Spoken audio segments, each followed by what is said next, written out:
Shalom, shalom, shalom, Hashem, Yaki, Shai, Sadia, HOI Philly. Here I am down at 60 Market. This is where our ancestors here in Philadelphia stayed. This little, tiny, 10 by 15 shack. That's a quote by Angela Frederick Douglass. We have sought to bind the chains of slavery on the limbs of the black man, but now thinking that at last we should find the other end of that hateful chain about our own necks.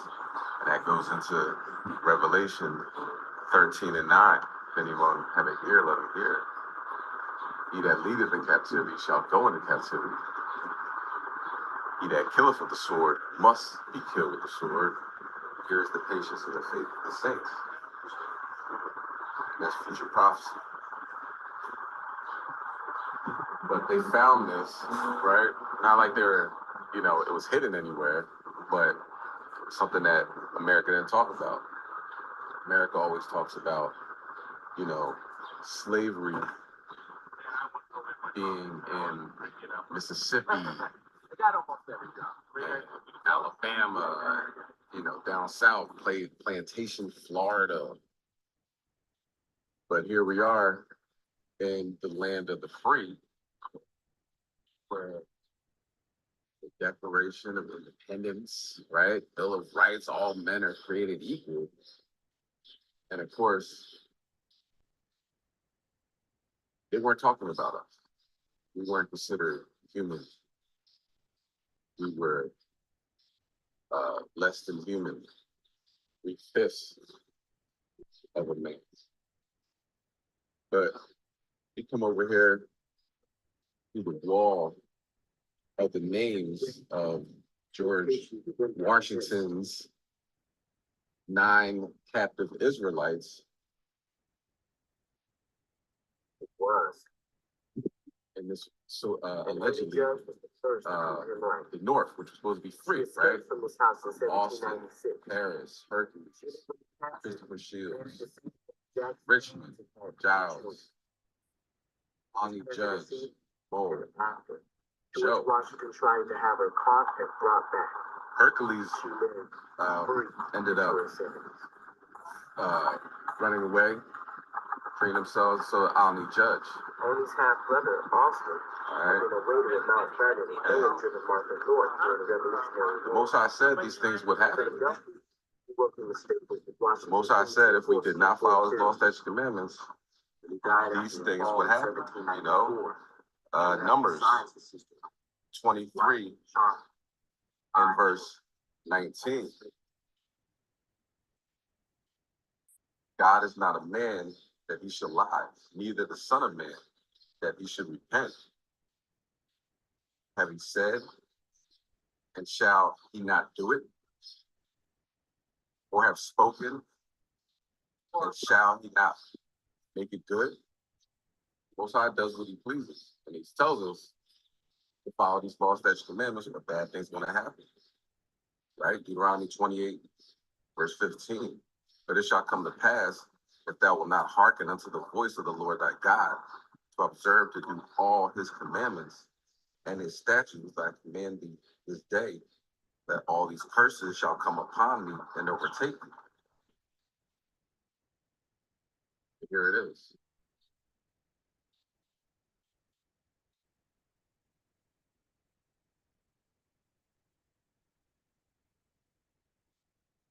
One of the major curses, right? And the Lord shall bring thee into Egypt again with ships by the way whereof I spake unto thee. Thou shalt see it no more again, and there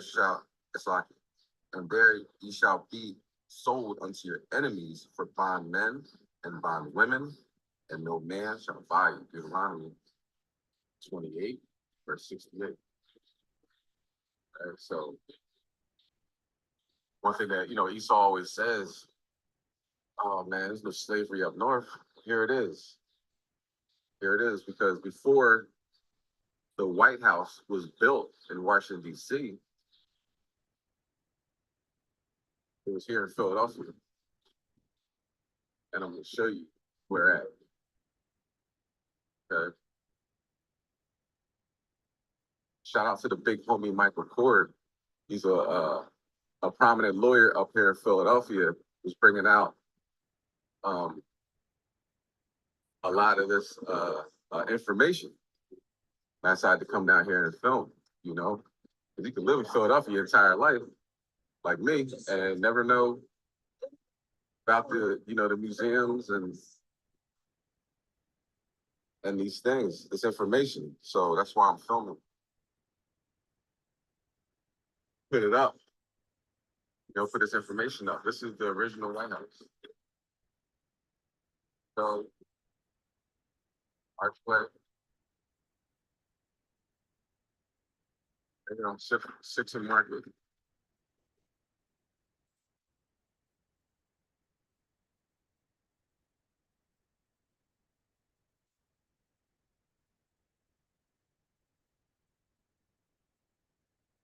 Shout out to the big homie Michael Cord.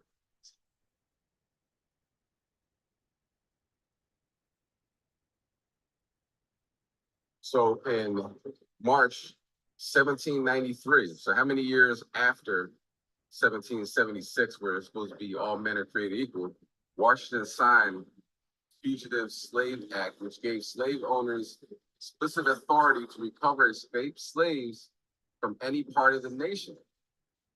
Some agents even took advantage of this law to kidnap free people of Israelite descent, the African Israelite descent. Okay? So they took full advantage of that because we couldn't go to court to testify. Let's show you that in 12 Years a Slave. So what Esau will do if you're free, kidnap you anyway. There's nothing you can do about it. Diabolical. Nine part two. So I think it has something to do with all right, let's keep going. Let's go this way.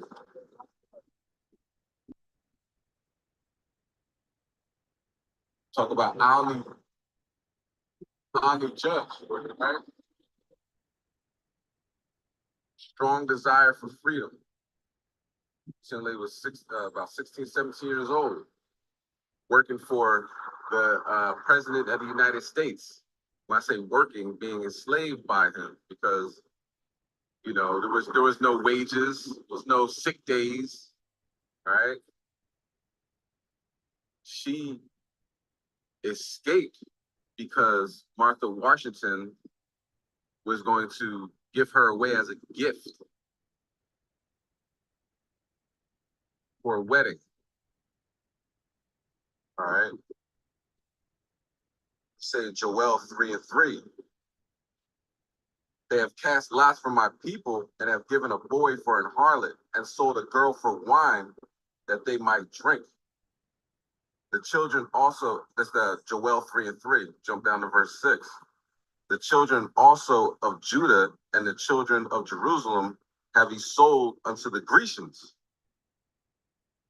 so-called white man, the Edomites, that ye might remove them far from their border. And from Philadelphia to our homeland is roughly 5,793 miles away. So we're far from our border. Here's the foundation.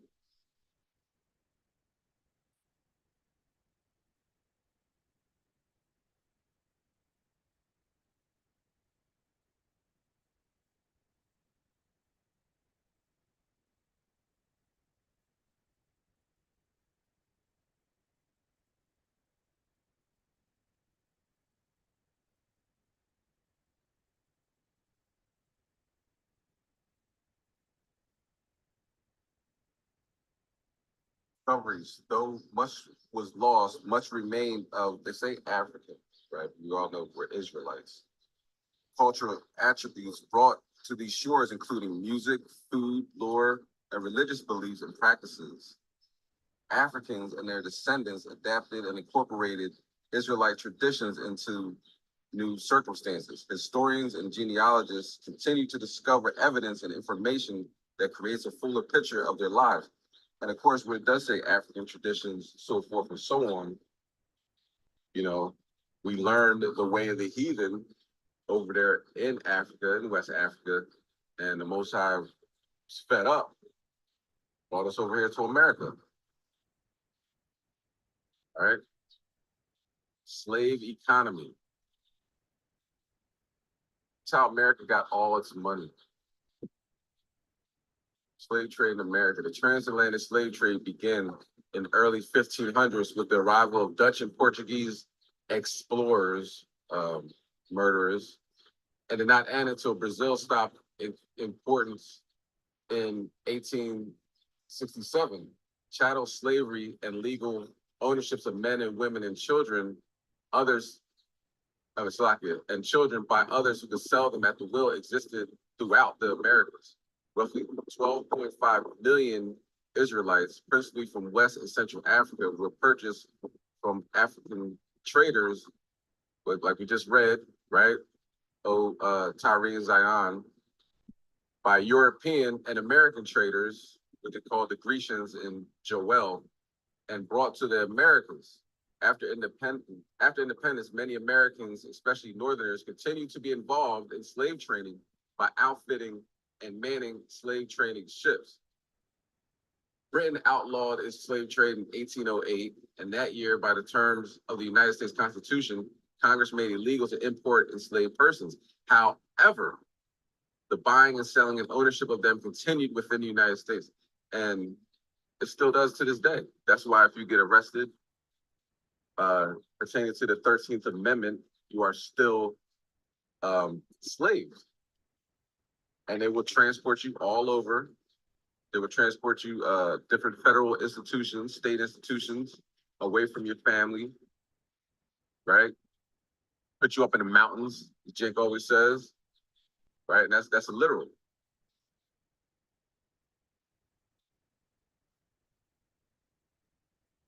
All over the world. Made the world rich. Okay.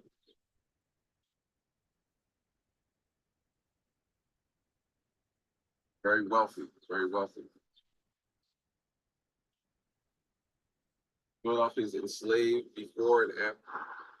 So slavery in Philadelphia and Pennsylvania, 1767, 1400, 1775, 690. So of course, the next year when they talk about 1776, all men are created equal. We were enslaved at that time period. Okay, and still kept it going even afterwards. And to this day, that's why you have juvenile jails that don't have bail. You get arrested, you don't have a voice. You can't bail out. You got to sit. They'll continue.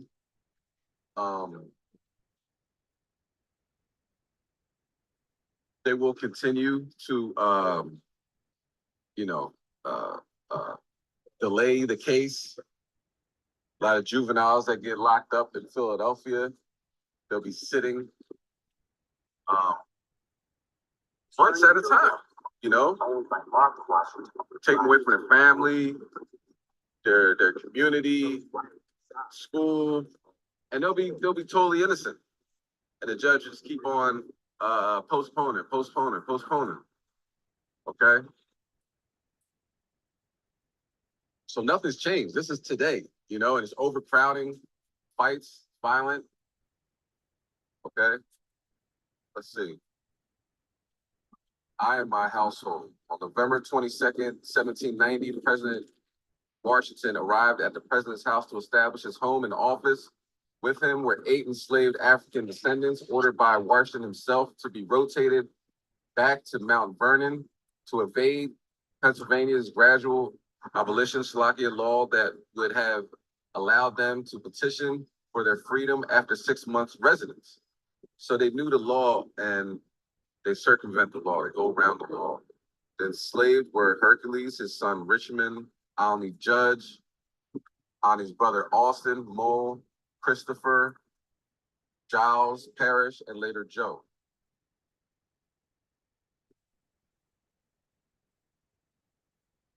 That was a slick, man. But as you can see, what's going on right now, you got Joe Biden about to drop out of the race. I mean, not out of the race. He's the president now. He's not going to get reelected. He's about to leave. Trump catches a bullet to the ear, you know. Biden has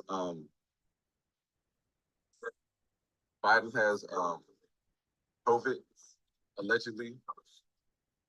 All right. It's remnants of the president's house. Yeah, went to the other side. Want to pause and read? Be my guess. Some information.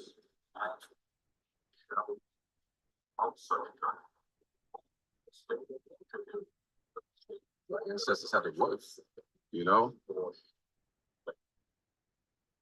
When I say work, enslaved, Salakia, was a lot of work with no pay, no benefits, no nothing.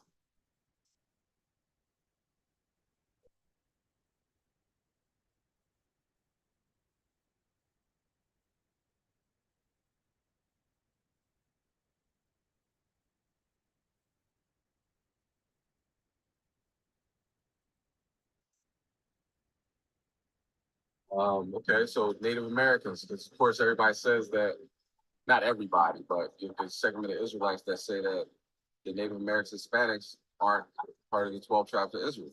Let's read this. Native American dignitaries. President Washington Adams met with many delegations from indigenous nations. So of course they broke every treaty they made for the so-called Native Americans. Many evenings, Allen Judge would sit on her pallet where she slept at the foot of Martha Washington's bed, sewing and listening to the First Lady read the Bible, sing hymns, and pray with her two granddaughters in the next room. So it's a hypocritical nation. While she sat there at the foot of her bed, she would read the Bible. Obviously, she didn't read the part where everyone that, captivity will be coming back to the Edomites. Got to read that one, right? In 1940s, after nearly 50 years of freedom in New Hampshire, Alney Judge told her story to the press. Alney fled the president's house because she overheard Martha Washington state her intentions of giving the young woman to her granddaughter. Alney wanted to learn to read and know about religion. All right, she was an Israelite. Alney recalled that she had never received the least mental or moral instruction of any sort. Right? And being she was a footstool. Used her as a footstool. Okay. With Deuteronomy 28, verse 15 say, "Cursed shall thou be in the field, and cursed shall thou be in the city." Shock it. Cursed thou shalt be in the city, and cursed shall thou be in the field.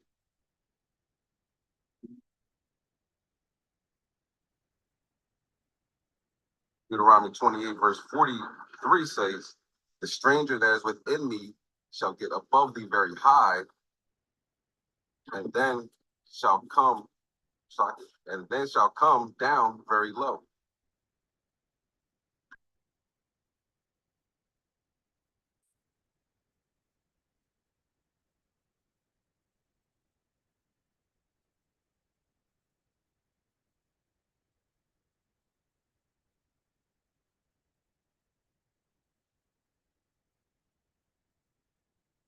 One part I'm looking for.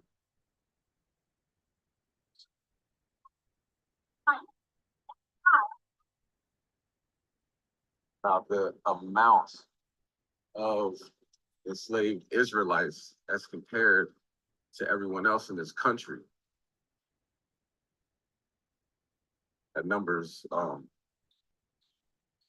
It's unbelievable. Yes, here it is. Slavery in a growing nation. Washington and Adams led a nation of almost 4 million, according to the first federal census in 1790. The population grew more than 5 million by 1800. As Washington and Adams governed the new nation, slavery continued to grow. By 1800, 1 out of every 6 people in the United States was enslaved. So let's say when Trump says, "Hey man, let's go back to make America great again," that's what he's talking about. All right, that doesn't mean Biden's any better or any of the Democrats are any better. So they were they were the people that were all about slavery. Republicans were the ones that freed the slaves, believe it or not. But now, you got Biden saying if you don't vote for him, you're not black because you don't know history. Look at that total U.S. population. All right, enslaved Israelites. This was the Israelites. Enslaved Israelites in 1790 were 17.6% of the population of the United States of America. And in 1800, having 5 million people in the United States, 16% of them were enslaved Israelites. Okay? Slave Israelites, even here, all right, we're not in Mississippi right now. This is the United States of America. This is Philadelphia. I'm at 6th and Market. This is where our ancestors stayed. How small this is.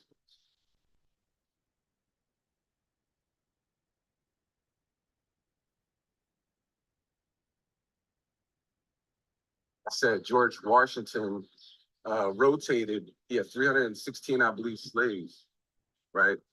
Captive Israelites. And he will rotate 9 of them. Because if you had residency for 6 months, you can apply and see if you can leave, get your freedom. But he was so diabolical, he will rotate them, bring them down there to Mount Vernon, Virginia, and then bring them back. Okay? And Austin, Paris, Hercules, Christopher Shields, Richmond, Giles, Ollie, Judge, Bull, Joe. From age 14 to 51. Enslaved Israelites here in Philadelphia. I wonder how a husband and wife talk about that. And I wonder whether George and Martha Washington talked about it. That he would free the people he owned, but that she would not. Diabolical. Deuteronomy 28, verse 48. And me, there, I was taken like, back. therefore shalt thou serve thy enemies, which the Lord will send against thee in hunger and in thirst and in nakedness and want of all things. When I was And he shall put his little yoke of iron upon thy neck until he destroy thee. And we are most certainly destroyed in Philadelphia. Now we're killing each other. It's the foundation. President's house.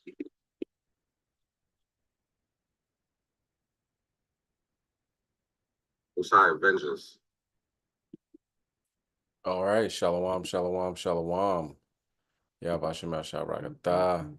To the brothers, Yabashim Shamar, to the sisters. Okay. Now that clip, shalom. Khan. That clip was down 6 in Market. A lot of people have the mind state that slavery was down south, Mississippi. No, it was everywhere. It was everywhere. And that's slavery in Philadelphia by George Washington, the first president of the United States of America, owned slaves, not just a few, not a few captive Israelites, but like 316. And if you ever looked at his teeth, he would pull it from the slaves and put it in his teeth because Esau, he's not brushing his teeth or doing anything productive to keep his oral hygiene in order like we do, and he stole our teeth. So that is from the president of the United States of America. You think America doesn't deserve judgment? You are sadly mistaken. But that's neither here nor there. Let's talk about the judgment that is going on currently to this day as we speak. These are the stories in the past 7 days tied to biblical prophecy. All right. Most High willing, this class is edifying. And we're going to start with Lamentations chapter 4, verse 17. All right. It's been a lot of hate, oppression, in that time period and now. Executed a sister in her own home after she called the police. She called the police to ask for help. They came over there and killed her. And this is something that is normal in America. Other countries, not so much. This is strictly, for the most part, an American phenomenon, if you will. The curses placed upon us upon Deuteronomy 28, verse 15, verse 68. All right. And also, other places, because we do deal with these curses outside of the United States, but the homicide rate of law enforcement on Israelites is astronomical when compared to other quote unquote developed countries. All right. Let's bring that out. Lamentations chapter 4 and verse 17. Khan, this is the book of Lamentations, chapter 4 and verse 17. When everybody have it, please say Khan.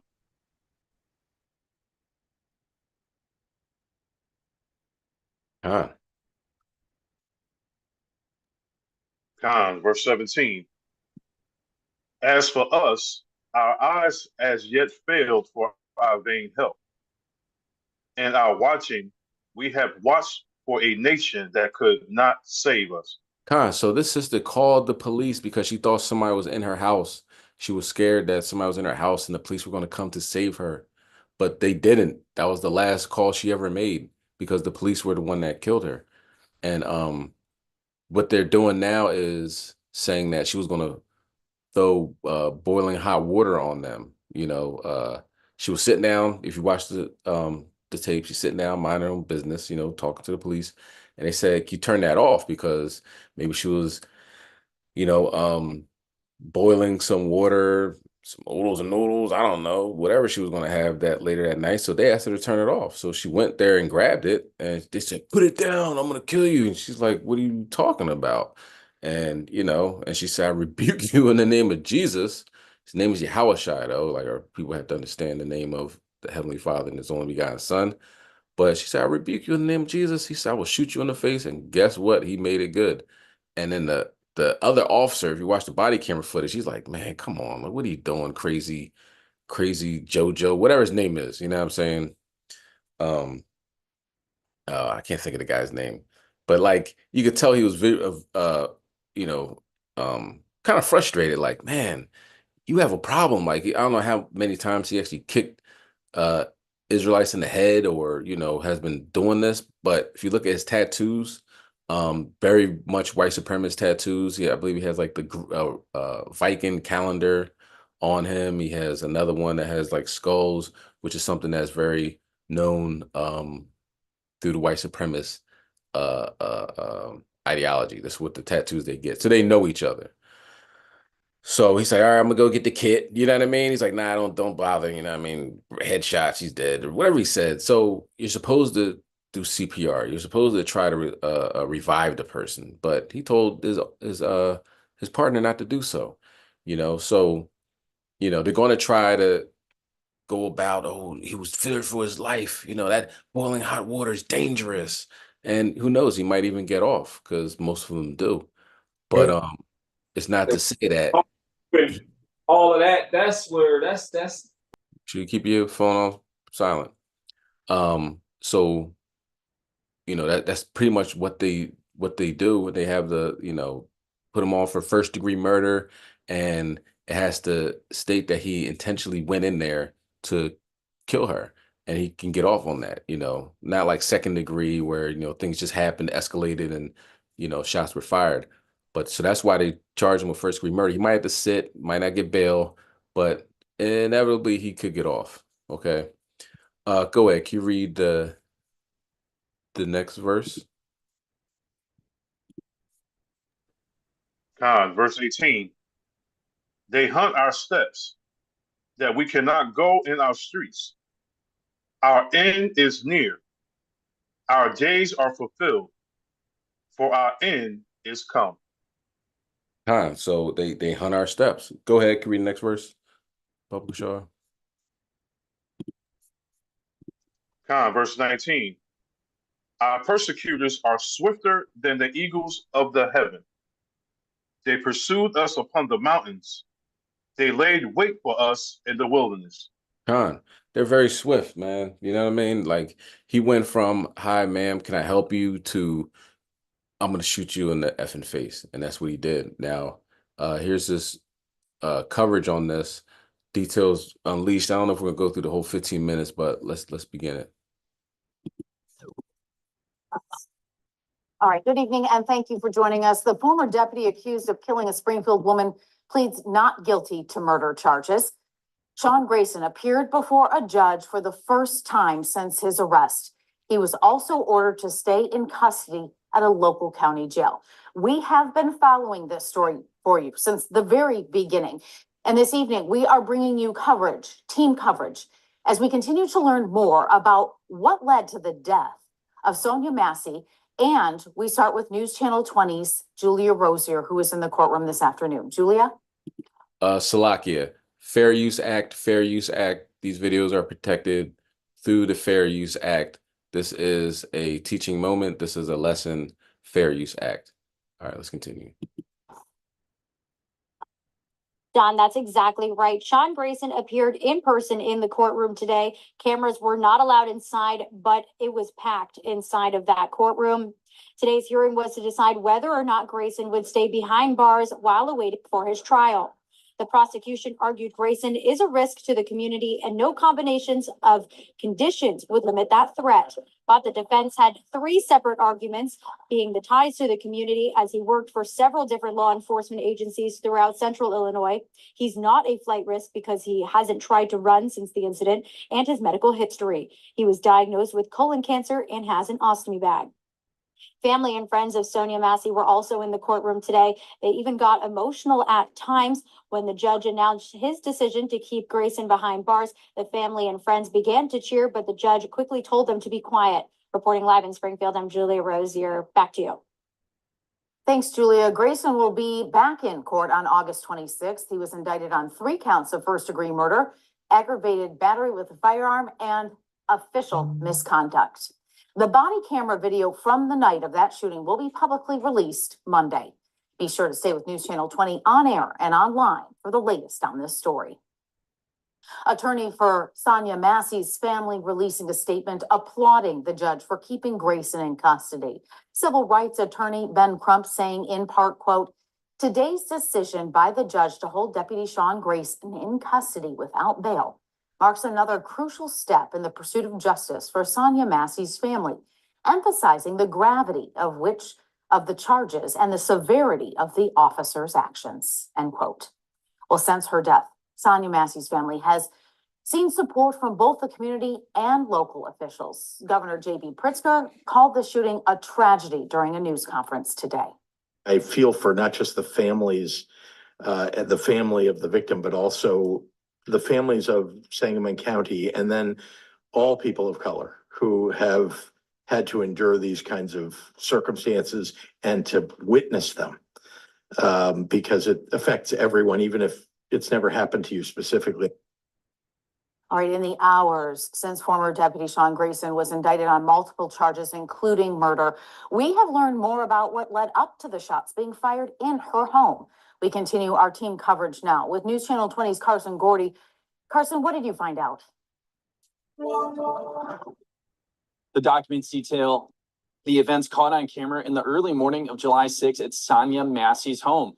Sean Grayson and another Sangamon County deputy went inside her home after Sonia called 911 about a prowler. During the incident, Grayson pulled out his service weapon and aimed at Massey. This was after Grayson allowed Massey to remove a pot of hot water off the stove. Massey put her hands in the air, said, "I'm sorry," and ducked behind a counter. Grayson then got closer to her, continued to yell to put down the pot, and fired 3 shots at her, striking her in the face once. The report added that Grayson's body camera was not activated during the incident. He turned on his body cam footage after the shooting. They got the footage from the other Sangamon County deputy that responded to the call. I'm Carson Gordy. Back to you. And he said, are you on right now talking to the other deputy, meaning are you, is your body camera on? And he said, yeah. He's like, you know what I mean? Like, maybe we should have talked about this before we went in there. Like, hey, I don't have my body camera on because I plan on shooting this lady in the face. You should turn yours on as well. You know what I mean? And that body camera footage was really the only thing that led to his arrest, because for the most part, it'll be his word, the two cops' word against the dead woman. You know what I'm saying? And this here is America, right? But it doesn't stop there. It continues on. Let's go to Deuteronomy 28, verse 50, because this has been a hectic week to be an Israelite in America, because they are clearly gunning us down. One thing we have to realize is that Trump being more than likely going to win the election, since Jim Crow Joe Biden dropped out and Kama Sutra Harris is the one that's, running in his place.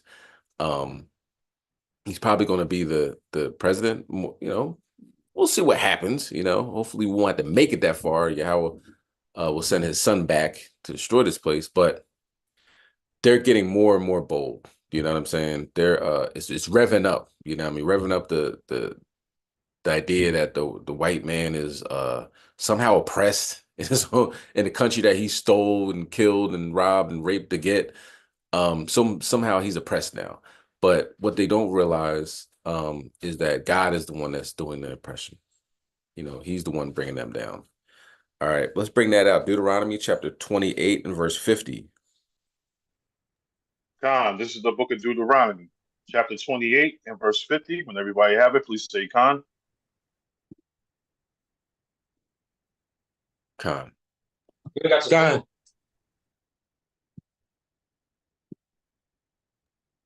Khan, verse 50. A nation of fierce countenance, which shall not regard the person of the old, nor show favor to the young. So it really doesn't matter how old you are, whether you're in your ancient, gray hair, retirement age, or like this young man, it really doesn't matter, because they have an agenda and they're seeking out to perform it at any cost. And that's part of the curses. Okay. But let's get this account of what went on with this young man. Boy, Slakia, this little boy. Oh, my bad. White kids and a mother are charged with drowning a Black 8-year-old. Put it at full mass. One of the saddest stories you will hear. Natalie Hardison, mother of one of the juveniles detained in the manslaughter of 8-year-old Noah Bush, has been arrested on a felony charge for false statements in the investigation in the heinous drowning. This happened in Georgia, Jessup, Georgia, to be exact. With millions watching and many people benefiting from this program called Indisputable, we just need 1% of the viewers to become a paid member so we can continue to bring this content to you. Now back to the show. On July 10th, 2024, authorities arrested and charged 2 juveniles, ages 10 and 11, in connection with Noah Bush's killing in the city of Jessup. The arrest comes nearly 2 months after Noah was found deceased underwater in a construction burrow pit near his home, May 16th. He went missing on May 15th. Medical examiners ruled Noah's death as a homicide by drowning. According to the report, the 11-year-old suspect is facing multiple charges, including simple battery and involuntary manslaughter, concealing the death of another, and criminal trespass. The 10-year-old was charged with concealing the death of another and criminal trespass. The charges came after a probable cause hearing where a lead detective testified. Additionally, Natalie Hardison, the mother of the 11-year-old juvenile, was arrested on felony charges for providing false statements during the investigation into Noah's death. So I'm going to give you the reminder of the incident. So per the Georgia Gazette, initial reports from the Wayne County Sheriff's Office indicated Noah had wandered into the pit and drowned with no suspicion of foul play. However, Noah's parents, remember, we go back to the family. Noah's parents were skeptical of that narrative because he had a fear of deep water and would not likely have entered the pit voluntarily. They hired a private investigator to delve deeper into the case. So notice how the sheriff's office said he just wandered into the pit and drowned. So that's also, we're getting into Lamentations 4:17, verse 19. These people don't help us. You know, I'm almost 100% sure that the parents talked to the sheriff's office and let them know that Noah would never do anything like that. Yet they still put it out on the Georgia Gazette, that lie, that false statement. But, you know, all praises that the parents didn't stop there. Let's continue. So before I continue, let me explain what's happening. The media and law enforcement had basically concluded this was simply an accident. No foul play, no need to investigate, no further examination of the evidence required, no questioning of members of the community required. Open and shut. Family says, no, no, no. We know our child. And because we know our child, we're going to spend the money. We're going to hire a private investigator who will actually listen to us. It's very sad because that family is already paying the city of Jessup through their taxes to do the job. They had to pay extra to the private investigator in order to get justice. There's more. So amid mounting pressure from Noah's family and local protesters for a thorough investigation, the narrative surrounding Noah's death evolved. So during an interview with WRDW, Johnson said he believes Noah went with the two boys, trusting them, but their interaction escalated into a dispute that tragically resulted in his death. He walked away with people he thought were his friends and trustworthy, Johnson said.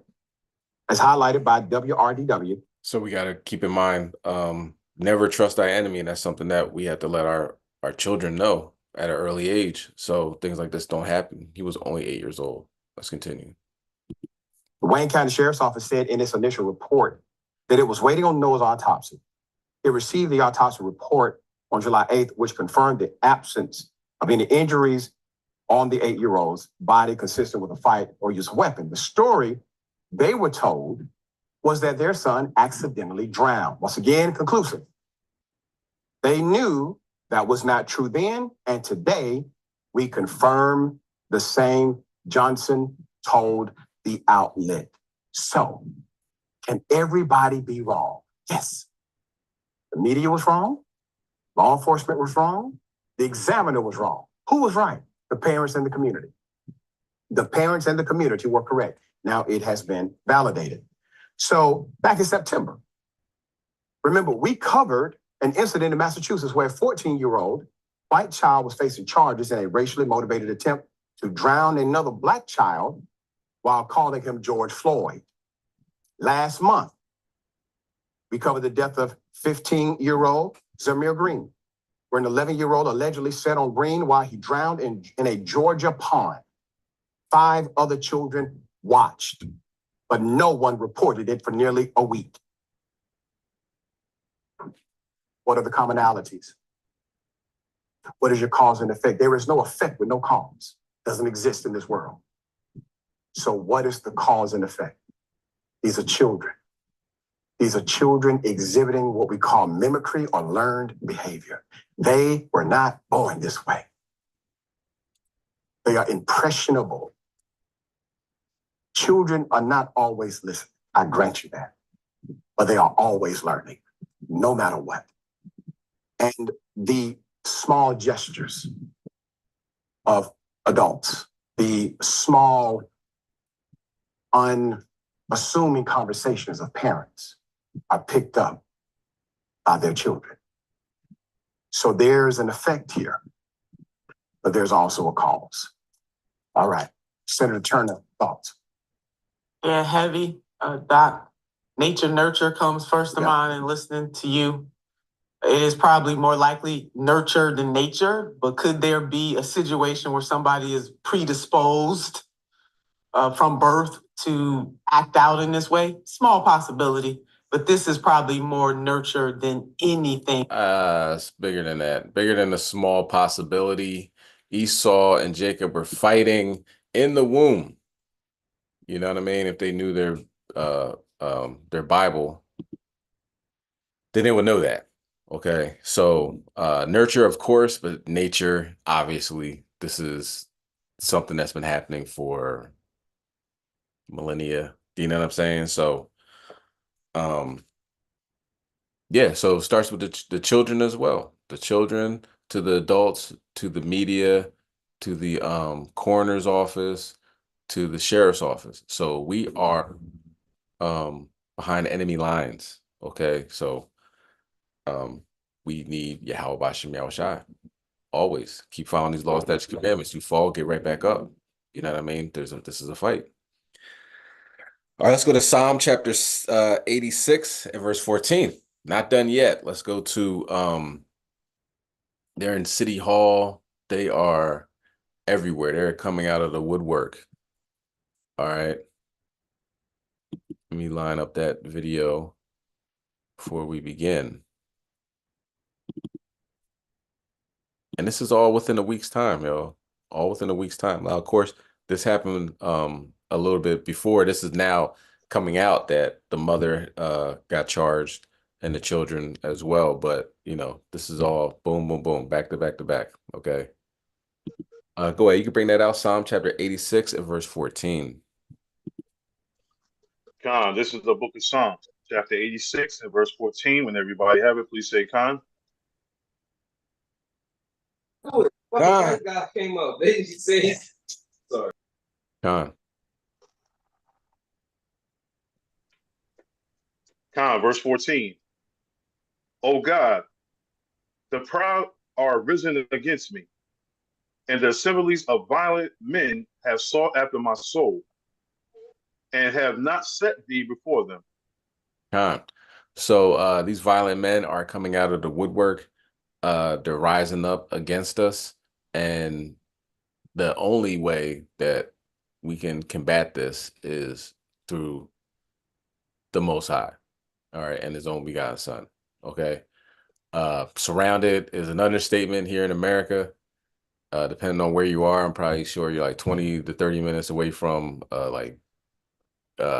if less, obviously probably less than that, white supremacist, violent men, okay, that are just waiting for the lights to go out, okay? And here's some that were in Nashville City Hall. Nazis, yep, got kicked out of a Nashville City Hall. Here it is. Kick out. Oh my God, how would you say that? Your shirt says you're against us. We are explicitly against Nazis. Sir, cool with Black Power. I'm cool with Black Power. Why don't you hear that? He's cool with Black Power. Are you cool with White Power? Cool with you. What's your last name? Figure it out. My name's John Eugene Minadio II. I'm a proud Nazi. What's your name? Figure it out. Ooh, scared commie. Scared commie. Not scared. Scared to say your name, Put commie? some work behind it. I knew Say you your before I name, got commie. here, so put Say some your work name, behind it. commie. You need to put some work on those abs. Ooh. Let's just shy away from body shaming. Okay, fine. I don't want to body shame you. But I could. I could. I think I would. I want to do it in front of your boyfriend. Oh, wait, he's right there. To be able to hear this. This morning, some anti-Semitic leaflets were passed out in Sylvan Park. That was me. There were leaflets in North Nashville. That was me. We've seen people parading our streets That was me. with anti-Semitic chants. That was us. Out of town. What's up, dude? You're not welcome. Hey, you're so hateful. Don't be hateful. Don't be hateful. Love for all of us. Thank you. Oh, yes. Hallelujah. Hallelujah. Hallelujah. Hallelujah. Hallelujah. White power. Here's what happened after the police asked them to leave. Cops, listen to the police. He said everyone else. Naturalization Act of 1790 was for Europeans and Europeans only. You don't even know about our forefathers that built this place. Look at you. I saw your rainbow hair on your Instagram. You look like a weirdo creep. You guys are, throw some Romas, guys. You traitors. This is who controls our media, baby. Disgusting. You want me to stop being a Nazi? Debunk the flyers. Stop supporting. And you're a piece too. Stupid whore. All of us were leftists like you. And we came to our senses. Yeah, because we care about people. We care about the real people. Yeah. Who are you? Are you Jewish? Are you Jewish? Are you Jewish? Get out of my face. You think the corporations that cancel guys like us are on your side? You idiots. Why are you doing that? Stop being aggressive. It's very African American. All right. So as we see, Nazis are they're everywhere. Okay. This is America. It's not showing you anything you already don't know, but this stuff is recent events. You know what I'm saying? We don't live in a post-racial society. This is every day. You know what I'm saying? And these are the things that are caught on tape. And let's go to Job chapter 35 and verse 9.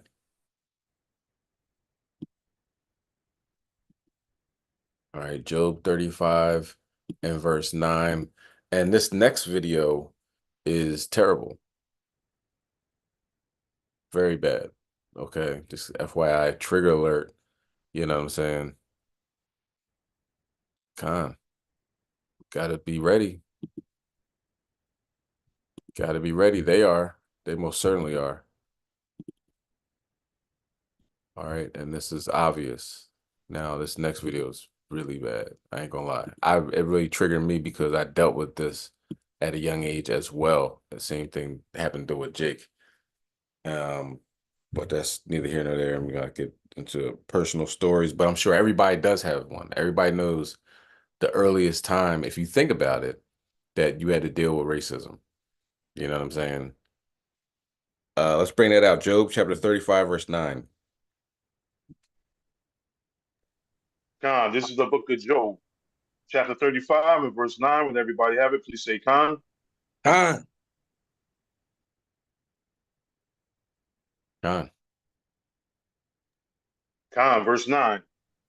By reason of the multitude of the oppressions that make the oppressed to cry, they cry out by reason of the army of the mighty. Khan. So things wouldn't be as difficult, right? If it was just these trailer park trash, you know what I mean, Edomites, you know, walk around saying smart stuff or whatever. Like, we can deal with that, right? Jake is stronger than Esau, faster, quicker, you know what I mean? Much better technique, skills, everything, right? As far as hand-to-hand combat and warfare. It's when you have the media on their side, when you have police on their side, when you have coroners on their side, and pretty much politicians on their side, then it becomes definitely one-sided, you know what I'm saying? So we're clearly the oppressed, they're the oppressors, you know what I'm saying? Because it starts at the top. You know, if you don't vote for me, you're not black. Like, how do you take away somebody's ethnicity, you know what I mean? Because they're not going to vote for you. They can say that and get away with it. You know what I mean? You can high five and hug everybody that walks by. As soon as you see a black girl, you just ignore her and go around everybody else. Do you know what I'm saying? You can be a Kamala Harris whose lineage comes from Esau, and over there in Jamaica had one of the largest plantations in Jamaica, right? And I got that from Benjamin. Benjamin told me that. And can do absolutely nothing for so-called black people. You know what I mean? And say it like, let's make this clear. I'm not going to do anything for you black people. Let's be clear on that. She said that a couple times. But when you see her talk in front of the Jewish delegations and stuff, she said, listen, we got you, man. 3 billion every year. You know what I mean? Weapons, whatever you need, we're giving it just for you. So she's saying we can't just give something just for black people, but they're giving stuff. She's giving stuff just for Amalek. not the Lebanon, not the Jordan, not the Saudi Arabia. They're all in the same region, but just to Amalek. Okay.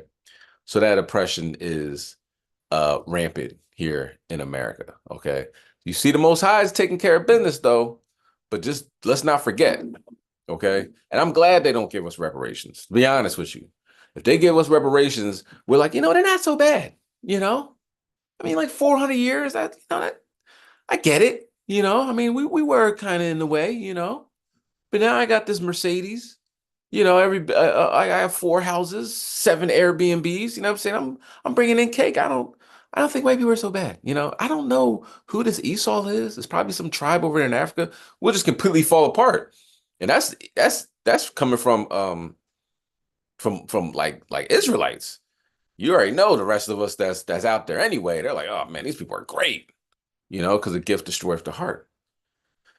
But this is how they see you, and this is what they're doing to your children. Watch this video, everybody. Trigger alert, though, but watch this video. You need to watch it.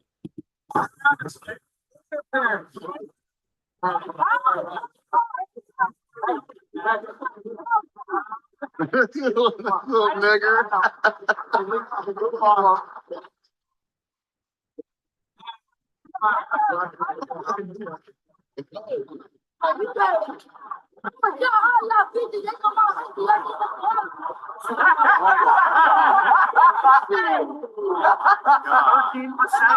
Hey, are you not gonna let these little niggas make threats?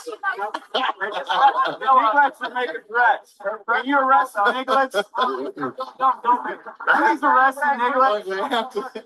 Hey, stop making threats. They have to accompany the Nicholas through town, everybody. Hey, you guys, future engineers.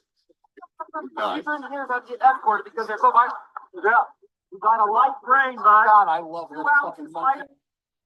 this. Okay, so that is adult white supremacist men mocking young Israelite children, calling them names. Racial intimidation in front of the police. Did police even say anything? Did the police even say with their hands, why don't you stop? No, they didn't say anything. They didn't make any arrest, racial intimidation, none of that. They allowed those men to degrade those children. Okay. And those children had to go home. Those children had to go to school. Those children had to continue on with life. And that's, you know what I mean? You have men doing that. That happened to me. You know what I'm saying? So that's why I'm really, it really triggered me, you know what I'm saying, to really go to Yahweh Shem Yahushai, like, please destroy these people. You know what I'm saying? Because it doesn't stop, obviously. And who said that the best? It was I can't think of his name off top, but he was saying how, after you go through the hell that is in America, you get old enough and you start realizing your children are going through the same thing. Your nieces, your nephews are going through the same thing. And it just keeps on going. So you know how they feel. James Baldwin said that in so many words. Okay. So, today is our fast, right? Wednesday, sundown to Thursday, sundown. Hey, throw up them prayers. You know what I'm saying? You see what's going on. Throw up them prayers. How about Shemel Shai to destroy these people? Obviously, he's listening because they're having a rough life. They're having a rough life. Okay. All right, let's go to 2 Maccabees chapter 10, Slaki and verse 34. Oh, no, stop, Slaki. Wisdom of Solomon 15, verse 5. 2 Maccabees is a little bit later. Wisdom of Solomon chapter 17 and verse 5. Let's see what's going on. What happened in America in a week's time. All this stuff's going on. So you think about it, in our lifetime, for the most part, over a certain age, you've seen Ronald Reagan when he got an assassination attempt. But I don't think you've ever seen a sitting president say, I'm done, I'm out, cut the camera. You know what I'm saying? These are once in a lifetime events that are happening, and they happen within like a week or two of each other. All right, so things are gearing up. You know what I'm saying? And the Most High is in full control. Don't let Esau fool you. You think he's running everything. The Most High is running this, and he's running it into the crown. All right, let's bring that out. Wisdom of Solomon, chapter 17, verse 5. Khan, this is the book of Wisdom of Solomon, chapter 15 and verse 3. When everybody have it, please say Khan. 17, verse 5, Salakia. God.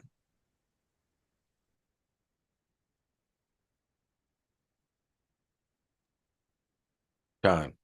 Chapter 17, verse 5. And it reads, no power of the fire might give them light, neither could the bright flames of the stars endure to lighting that horrible night. Khan. So the lights are going to go out again, as they did in Egypt. They're going to go out again in America. And when they do, what you going to do? All right, who you going to go to? Do you have a close personal collection? I mean, close personal connection with Yahweh Shem Yahushai? Are you two on the same page? Not saying the clay is on the same page with the potter, but when you pray, when you speak, does the Most High answer? Does he, through subtle signs, synchronicities, so forth and so on? Are you on the same page with the Most High God? Are you following these laws, statutes, commandments to the best of your ability? You should, because when the lights go out, don't wait till then to really get it together. Get it together now. Be on the same page now. Okay? Let's get Jeremiah 30 and verse 7 on deck, and we're going to watch this short video talking about what happened. Everything stopped. Banks, hospitals. You know what I'm saying? Airports. Can't fly anywhere, can't go anywhere. And we're going to talk about airplanes too. Airplanes have just been crashing to the ground starting Friday. First plane crash. And so far, it's been like 5 of them. Okay? We're going to talk more about that, but let's continue. This is Dabu 7. It seems today we have a massive IT outage globally. This is affecting airlines that have grounded flights. This has affected hospitals in New York, California, and banks across the board. They also mentioned there's other disruptions, but don't name exactly what they are. It looks like this is all going back to this CrowdStrike outage, which is part of Microsoft. CrowdStrike is a security apparatus, an American cybersecurity technology firm that provides cloud workload protection and threat intelligence in real time for all these different places. They're saying that there's an issue with the software and that a fix has been deployed. But in the meantime, people are stuck. American Airlines, United, Delta, all asking the FAA for global ground stops on all flights. So all flights stop dead in their tracks as this is ongoing. At least 540 flights in the United States have been canceled. And we're just now starting to hear the grumblings of people complaining that their banks are not working. They can't get money out of the ATMs. Now, I've been warning you about this scenario for a long time. Who's going to get caught when this whole thing comes crashing down with their 401k not cashed out and all these other things that we've warned about? Well, this could be the last beta test warning that we get here large scale when you have something take down the IT sector across the board in all these different places. Wow. It seems like a place that could be targeted again or raise some eyebrows at least to what's going on here.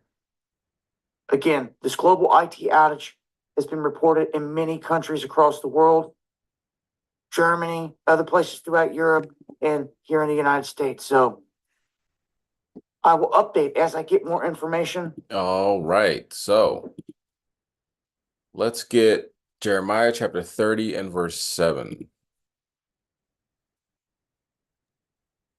Khan, this is the book of Jeremiah, chapter 30 and verse 7. When everybody have it, please say Khan. God. Khan. Verse 7.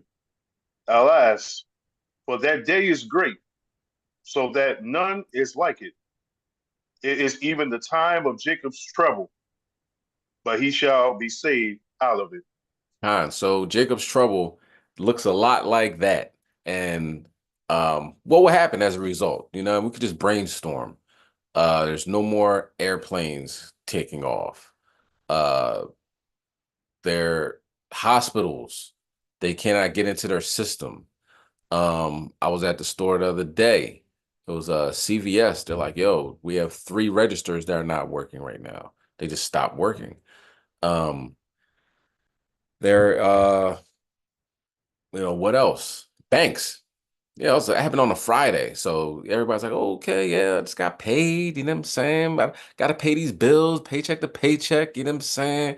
Most of it's going to rent, mortgage, so I can stay in my house.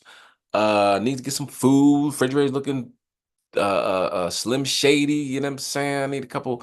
I need to go shopping. You know what I'm saying? Before it'd be nice that they did it before the sun goes down, but you know, let's just assume. Let's just assume. You know what I'm saying? Let me hurry up and get this paycheck so I can go shopping. But people will be going to the club and all this other stuff, whatever, right? Everybody is engulfed with everybody. And then all of a sudden banks say, I don't have your money. I can't get into my system. This ATM doesn't work. What's the next move? Chaos. You know what I'm saying? They had to bring martial law. They had to bring the National Guard on the streets. But people still didn't eat. So how you gonna feed your children? How you gonna feed yourself? It's gonna be crazy. You know what I'm saying? No other time like it. All right. And that time's coming soon. So that's why you have to get close with the Most High God. Do you know what I'm saying? So maybe get some manna to fall from the sky, or something. Maybe like Habakkuk going to see Daniel. I believe that's Habakkuk going to see Daniel and when he's in the lion's den, give him some food. You gotta have a connection like that in order to make it in this time period that's coming. Don't wait. Don't look at this as entertainment. These are warnings we're giving. Okay, that's why it's called wisdom wake up call. Wake up. This stuff is happening now. Okay, let's go to 2nd Maccabees chapter 10 and verse 34. We had an interesting couple of interesting events. We're gonna talk about it more after we get off the live stream. What happened during our Sabbath, you know what I'm saying? The Night of the Living Dead, Christian edition, showed up on both sides of the street. You know what I mean? And we were saying, you know what, Most High he gonna get them back. You know what I'm saying? Well, I didn't see anything happen necessarily to the Philadelphia Christians, but Christians nevertheless. And this is take place, I believe, in Dallas. All right, let's bring that out. 2nd Maccabees chapter 10 and verse 34. This is the book of 2nd Maccabees, chapter 10 and verse 34. When everybody have it, please say Khan. Khan.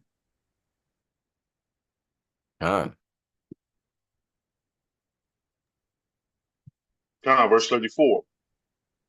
And they that were within, trusting to the strength of the place, blasphemed exceedingly and uttered wicked words. So they're trusting in this place. They're trusting in the church.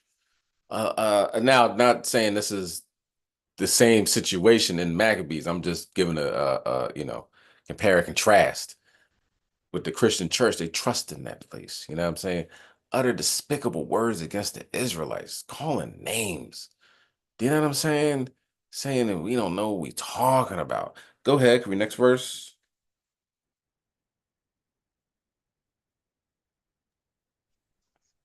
Verse 35.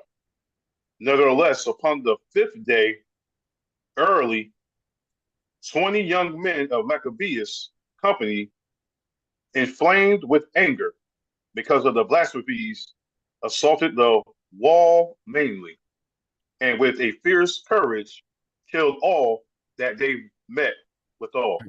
They saw at the wall. They were manly and they were not playing no games. They said, who are you talking to?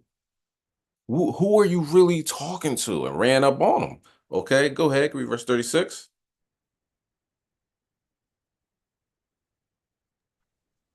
Verse 36. Others likewise exceeding after them, whilst they were bushed with them that were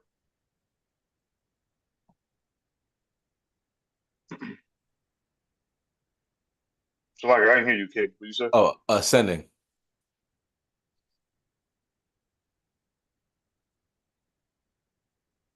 Ascending, Salakia, ascending after them, while they were bushing. Was that busy? Busy. Busy with them that were within, burnt the towers and kindling fires, burnt the blasphemers alive, and others broke open the gates, and having received and the rest of the army took the city. Burnt them alive, man. So what happened there in Texas? Now this is a MAGA Christians too, so you go up in that joint talking about you believe in Christ. They say, what kind of Christ? What kind of Christ you believe in? You know what I'm saying? You say, I'm American. They say, what type of American? That's what type we dealing with over here. But this is 12 minutes. We ain't gonna watch the whole thing, but we're gonna get the gist of what Yahweh Hashem Yahushua done did to that Christian church, historical Christian church over there in downtown Dallas. Let's continue. I want to focus our efforts now out of Dallas, Texas, First Baptist Church there, up in flames as we speak. We know that fire crews are on the scene trying to battle this. We also know that the pastor there, the prominent televangelist Robert Jeffress, is out there as well speaking to the media. He just spoke to them as the fire and the crews who are battling it are behind him. Let's watch.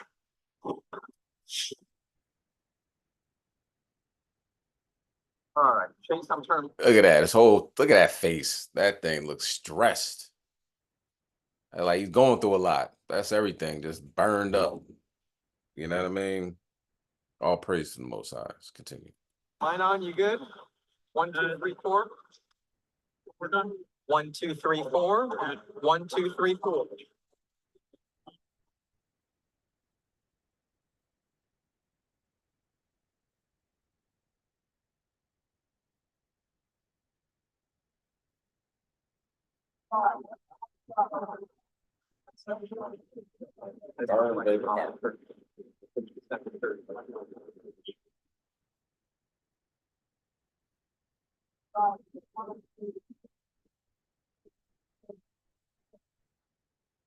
We gotta do this quick. That's fine. I know this is the last thing you probably want me to do. No, that's right. Pastor Jefferson, the camera. Your reaction, what do you know right now? What do you feel? I just left the church and a little bit after 6 p.m. we got word that the church was on fire, our historic sanctuary. This sanctuary has been around since 1890. Was the home for our church for a long time until we moved to our new worship center about 12 years ago. This historic sanctuary was the site of many personal events, including my own. I was baptized there when I was 6. I was ordained for the ministry when I was 21. It holds a lot of memories, but we thank God that nobody has been hurt. We had just concluded Vacation Bible School with over 2,000 kids. They were all gone. So God has protected us through all of this. Pastor, I know you and I have interviewed a couple times, and I know you want to be strong and, be supported by your faith right now, but I know you can't help but being emotional. I think I can see it right now on you. When you see this, just how do you feel? It is, but I'm grateful that the church But we're looking at the lip quivering and everything. Let's rewind that. Let's just rewind that. Goodness. And the guy brought out like you seem like you're fronting a little bit. You want to be honest with you? He said that it is, but let's play that again. Now, Anya, when you see this, just how do you feel? It is, but I'm grateful that the church is not bricks and mortar or wood. It's people. And the people of God will endure. First Baptist Dallas will endure. Yeah. Okay. So anyway, all praise to the Most High. We in rebuke season anyway. And that's Esau. So, but Christianity by itself, trash. Okay, let's go. Let's go to 1 Samuel chapter 2 and verse 22. Let's keep this church rebuke going. So it is, but the church isn't bricks and mortar. It's people. All right. Well, the Most High done destroyed your church, and let's keep it moving. What's going on? Let's see what Catholic Ham. You got a Catholic priest that's a Hamite. That is just a whole. You can only imagine the amount of perversion coming out of that guy. Okay, so this is what happened. I believe it's in. I believe it is in Palm Springs. Not too sure, but let's bring that out. 1 Samuel chapter 2, verse 22. Khan, this is the book of 1 Samuel, chapter 2 and verse 22. When everybody have it, please say Khan.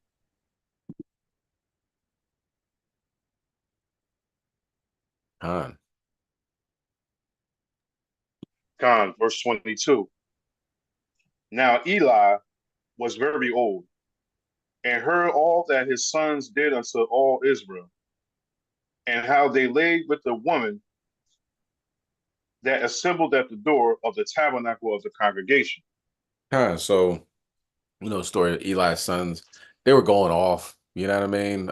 You have some great men, men of renown, rather, that walked the face of the earth and had some terrible children. You know what I'm saying? And these two were laying with the women at the congregation. You know what I'm saying? At the opening of the tabernacle. All right. And this guy, you know what I'm saying? Very much, you can look at him. Very much a pervert, ham. I think he came from Texas and then went to like Palm Springs, Florida, I guess trying to get away from all the stuff that he did. And it just got progressively worse and worse, they found out. All right, let's go to Genesis chapter 13 and verse 13.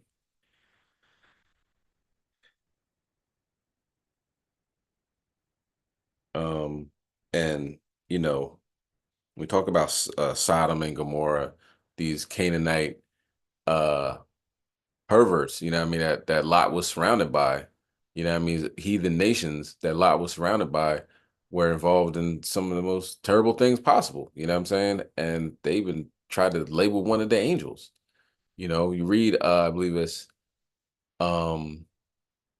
Ezekiel, like the 16th chapter, it says that they were doing a lot other things. Pride, they were, keep your phone muted,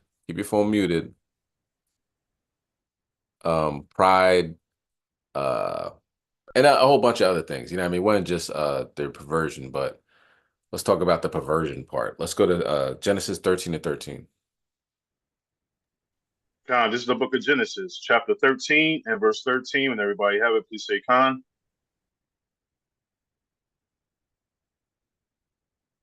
Khan, verse 13. But the men of Sodom was wicked and sinners before the Lord exceedingly. Okay, so let's play this video, and let's get Genesis 9 and 22 on deck. Genesis 9 verse 22. We talk about Ham. All right.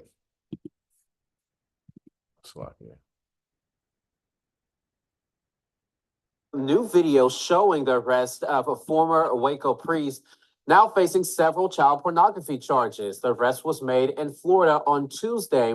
Now, Ryan Arbogast explains more. A holy man accused of the unholiest of crimes, sexually assaulting women and having child pornography. You're watching exclusive surveillance video. Neighbors watch Father Anthony Odiong be forced into the back of a law enforcement pickup truck outside of his home along Serva Lane in Ave Maria. I think in general, right, priests are good people, and honestly, people are good people, and hope justice happens and everyone gets what's needed. That's like him just saying that. It reminds me of like Christianity to a T. You know what I'm saying? Priests are good people and people are good people. So he's kind of like thinking like there's no bad people out there in the world. There's no people that have totally rejected Christ, totally rejected scriptures, God, and went over to the dark side, if you will. You know what I mean? Like that mind state is like, like trying to speak it into existence, but it's just not reality. All right, let's continue. Father Odiong has been a priest and Catholic pastor throughout the 21st century, serving both in Waco, Texas, and just to the west of New Orleans. Law enforcement in Waco, Texas tells NBC they received a credible report the priest sexually assaulted a woman in 2012. And more victims came forward with horrifying stories. Survivors' experiences ranged from sexual assault, indecent assault, more commonly recognized as groping, and financial abuse, with some survivors experiencing every element of Anthony Odiong's manipulation. The legal team representing the 2012 accuser telling us the complaint and the investigation from agencies across the country alongside U.S. Marshals led to the discovery of child porn on the priest's phone. It can be very easy in that situation to not even know that you are a victim. When you are under someone's spiritual guidance and leadership, and then it begins to be manipulated and turns to a certain way, that can happen without you even knowing. You can be the frog in the pot. It's unclear why Father Odiong decided to come to Ave Maria, and if he abused anyone during his time in Southwest Florida.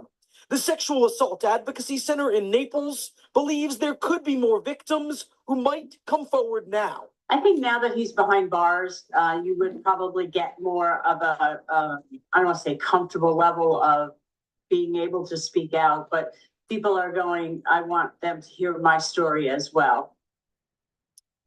So we know that Odiong, he appeared before a Florida judge yesterday. He will eventually be transferred to Waco to face charges sometime soon. Slovakia. Okay, let's bring that out. Genesis chapter 9, verse 22. Khan, this is the book of Genesis, chapter 9 and verse 22. When everybody have it, please say Khan. Khan. Khan. Khan, verse 22. And Ham, the father of Canaan, saw the nakedness of his father and told his two brethren without. Yeah, so Ham's a freak, and you know what I mean? That's been like that since jump, So now you have a Hamite that's allowed to be a Catholic priest, and all they do is just apparently Ham doesn't meet the complexion status, because normally if you're a Catholic priest abusing people, women, children, child pornography and everything, they'll just send you to a different congregation or send you to a different church, you know what I mean? And they made an example of Ham, or really the Most High made an example of Ham. And the fake fake gods, fake idols and everything, that's a thing of the past at this point. The Most High is really putting in work and in judgment, and all should definitely come to repentance, in these last days. All right, let's get Amos chapter 9, verse 8. Unless you've been living under a rock, you realize that Donald Trump took one to the head, or to the ear. And the Secret Service head of the Secret Service resigned. She got grilled up on the Hill, pause, and she resigned because she didn't have any answers. They were talking to the FBI director, like, okay, you said he brought a ladder that was 5 feet tall, they're like, yeah. But the ladder that we seen up against the shed that he was on was way more than 5 feet. So where's that ladder that he bought, and how'd that ladder get there? You know what I'm saying? So he got the word patsy written all on him. You know what I'm saying? They really tried to take this dude out. And as you're gonna see, the Most High, they said God was with Trump. I believe him. Okay. Let's get Amos chapter 9, verse 8. Khan, this is the book of Amos, chapter 9 and verse 8. When everybody have it, please say Khan. Khan.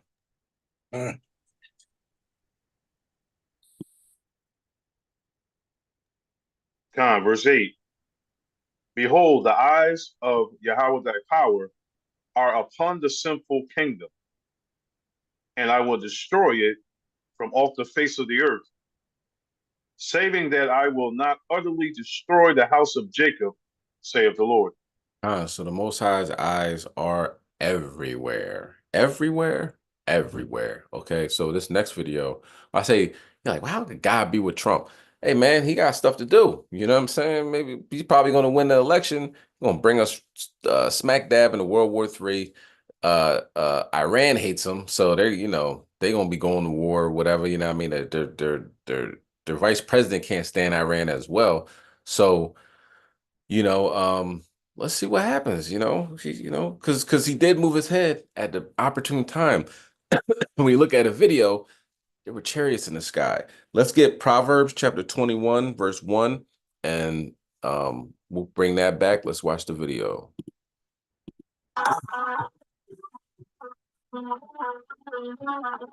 Did a UFO appear during Trump's rally, the very one where an assassin attempted to take his life? Yes, a UFO appears to have been there. Let's talk about it. Get in here. This is Jack with Cosmic Road. I talk about UFOs and the paranormal. Please hit like and subscribe and let me know what you think in the comments below. Okay, this is a slowed down version of it. This was sent to me by Robert Shipe. Check it out.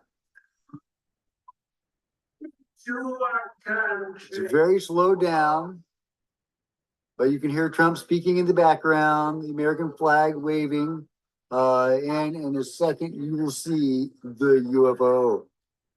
It's very fast, but it's slowed down, I think, enough for us to take a look at it. So, but yeah, this is wild, guys. And then we'll get into close-ups. Yeah, there it is right there. Okay, so all right, let's get into a little bit more. Okay, here it is again, slowed down. Here's a zoom in of it. You can see this object, and we'll get into even more enhancements and zoom ins. What this object could be. It's not flapping any wings. Not a bird. Of course, as we know from dragons, wings don't really invalidate a sighting. But no wings, looks very disc shape. And as we will see in a moment, it really does appear to be a disc. Here we go. Here is the object, a super zoom in, and you can also see these orbs moving around it. Really wild, guys. This is amazing. This is amazing. Now it's hard to tell. I mean, are those really orbs, or is that, something else, camera artifact or something on the lens? Hard to say, but you can see this classic flying saucer looking shape to this object, guys. That's incredible. That's incredible. Look at all this. This is nuts. This is nuts. Yeah, going super fast. If that's a flying saucer, it is going super fast. Could it be a smaller object, a classic Dragon UAP? Totally possible.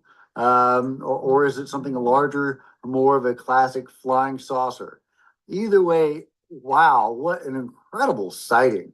Now, of course, people are going to go crazy wondering did the UFO, change the trajectory of the bullet, or make Trump, look at the screen and, change the position of his head so the bullet passed by him. In other words, did a UFO spare Trump's life? There's all these talk. Yes, they did. Let's get Proverbs chapter 21, verse 1, Bubba Gashar. This is the book of Proverbs, chapter 21 and verse 1. When everybody have it, please say Khan. Khan.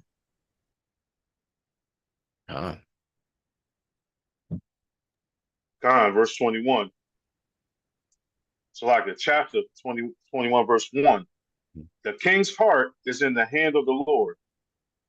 As the rivers of water, he turneth it whatsoever he will. Man, that's his mind, right? He said, hold up, look this way. You know what I'm saying? Shot 8 shots, and they said it was another shooter. Of course, that's the internet. They haven't officially said that, and they're probably not going to officially say that since they more likely had something to do with it. But what it comes down to it is God does whatever he wants. You know what I mean? He had Nebuchadnezzar guiding him the way he wanted him to go, you know, and it seemed like he's doing that with Trump. You know, he has a job to do. He said, "Oh, you gotta stay alive to finish this job." Okay. You're starting this race war. You know what I'm saying? How's prophecy gonna take place if you're not there revving up your white supremacist base? You know what I'm saying? That rhymed too. I didn't mean that, but how's that gonna happen? So of course you have Nazis going through City Hall. You got white supremacist cops shooting down Eve in her kitchen. You know what I'm saying? You got young Jake getting drowned by 11-year-old Edomites and being helped by their mother. You know what I'm saying? This race war is going to keep it's going to escalate. You know, you got to get these especially Jake. Jake's like, yeah, all right, I guess there ain't nothing I can do. You know what I'm saying? But you are realizing they killing you and knocking you off. We're gonna have to band up, you know, man up. Man up, not band up. Okay. Let's get Isaiah chapter 14 and verse 22. Just in case you think it's just all, you know, Most High just destroying us. You know what I mean? No. Esau's catching it too. Living in dilapidated, just despicable conditions. All right. And we're gonna watch this next video. It's pretty it has Edomites written all over it. You know what I'm saying? But let's bring that out. Isaiah chapter 14, verse 22. Khan, this is the book of Isaiah, chapter 14 and verse 22. When everybody have it, please say Khan.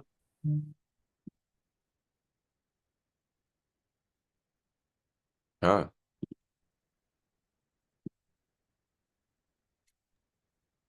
Khan, verse 22.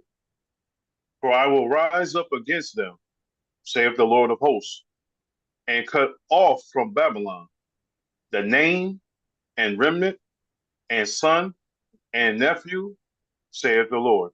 Khan. All right, so let's watch this. The white trash edition of HY News. Slack it. A father facing homicide and child abuse charges after his 9-year-old was found dead in Picture Rocks. KGUN 9's Andrew Christensen is on scene and breaks down what we know so far. Yeah, Pat, this is just a really, really sad situation. I could actually still see some of the toys outside in the front yard. And I was talking to a neighbor who tells me that she describes the 9-year-old son as someone who is fun, someone who is energetic, and somebody who played with her daughter. But she says that everything seemed to be fine at home. And I have the interim complaint right here that says that the man accused of killing him was Anton Sen, and he says that they say that he was accused of negligent homicide and also child abuse. They only being across the street, it makes you second think what's safety. It really is. Neighbor Michael Thomas says he only talked with the boy's father once. The one time I did talk to him, he was very short. We only saw him at nighttime. His daughter Arabella saw the 9-year-old son twice, once outside with a flashlight by himself at night. It looked like he snuck out and there was no parent. The Pima County Sheriff's Department says on Sunday night they found the body of a 9-year-old boy on the couch inside the house. An interim complaint says 38-year-old Joseph Antison told deputies his son got sick on July 12th. He told them he planned on taking his son to get medically checked out, but when he went outside to start his car and came back in, he says his son was shuddering and going limp. And after that, he could not find a pulse, and he wasn't breathing. He's 9 years old. He didn't get a chance to live his life. It's so heartbreaking. It's scary to know that kind of thing that can happen so close. The complaint says Antison left his house without his son on July 12th and didn't come back until the 14th, the day deputies showed up.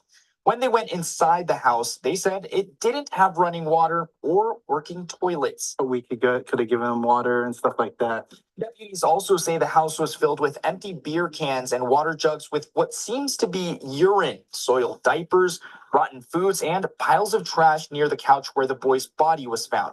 They also say there were venomous spiders, like black widows, inside the house. When deputies found the boy's body, they say he was decomposing. Heartbreaking to know that you have a kid and you see. Slakia. I like that shirt you saw, guy. I identify as a threat. My pronouns are try me. He said, I'm gonna wear this when I get on do my interview. But that's Esau. But Salaki. Let's continue. We have a kid and you're not there asking for assistance.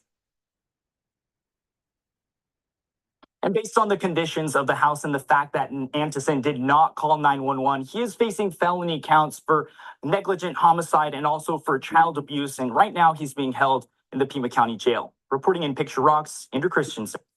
Okay. So, yeah, Most High taking him out as well. So son's gone, he's going to jail. All right. One hand wash the others, if you will. All right. Let's go to Isaiah 13, verse 15. I identify as a threat. Esau, man, listen. I like that shirt. I might wear that, but this, who needs that type of advertising? You know what I mean? What's that?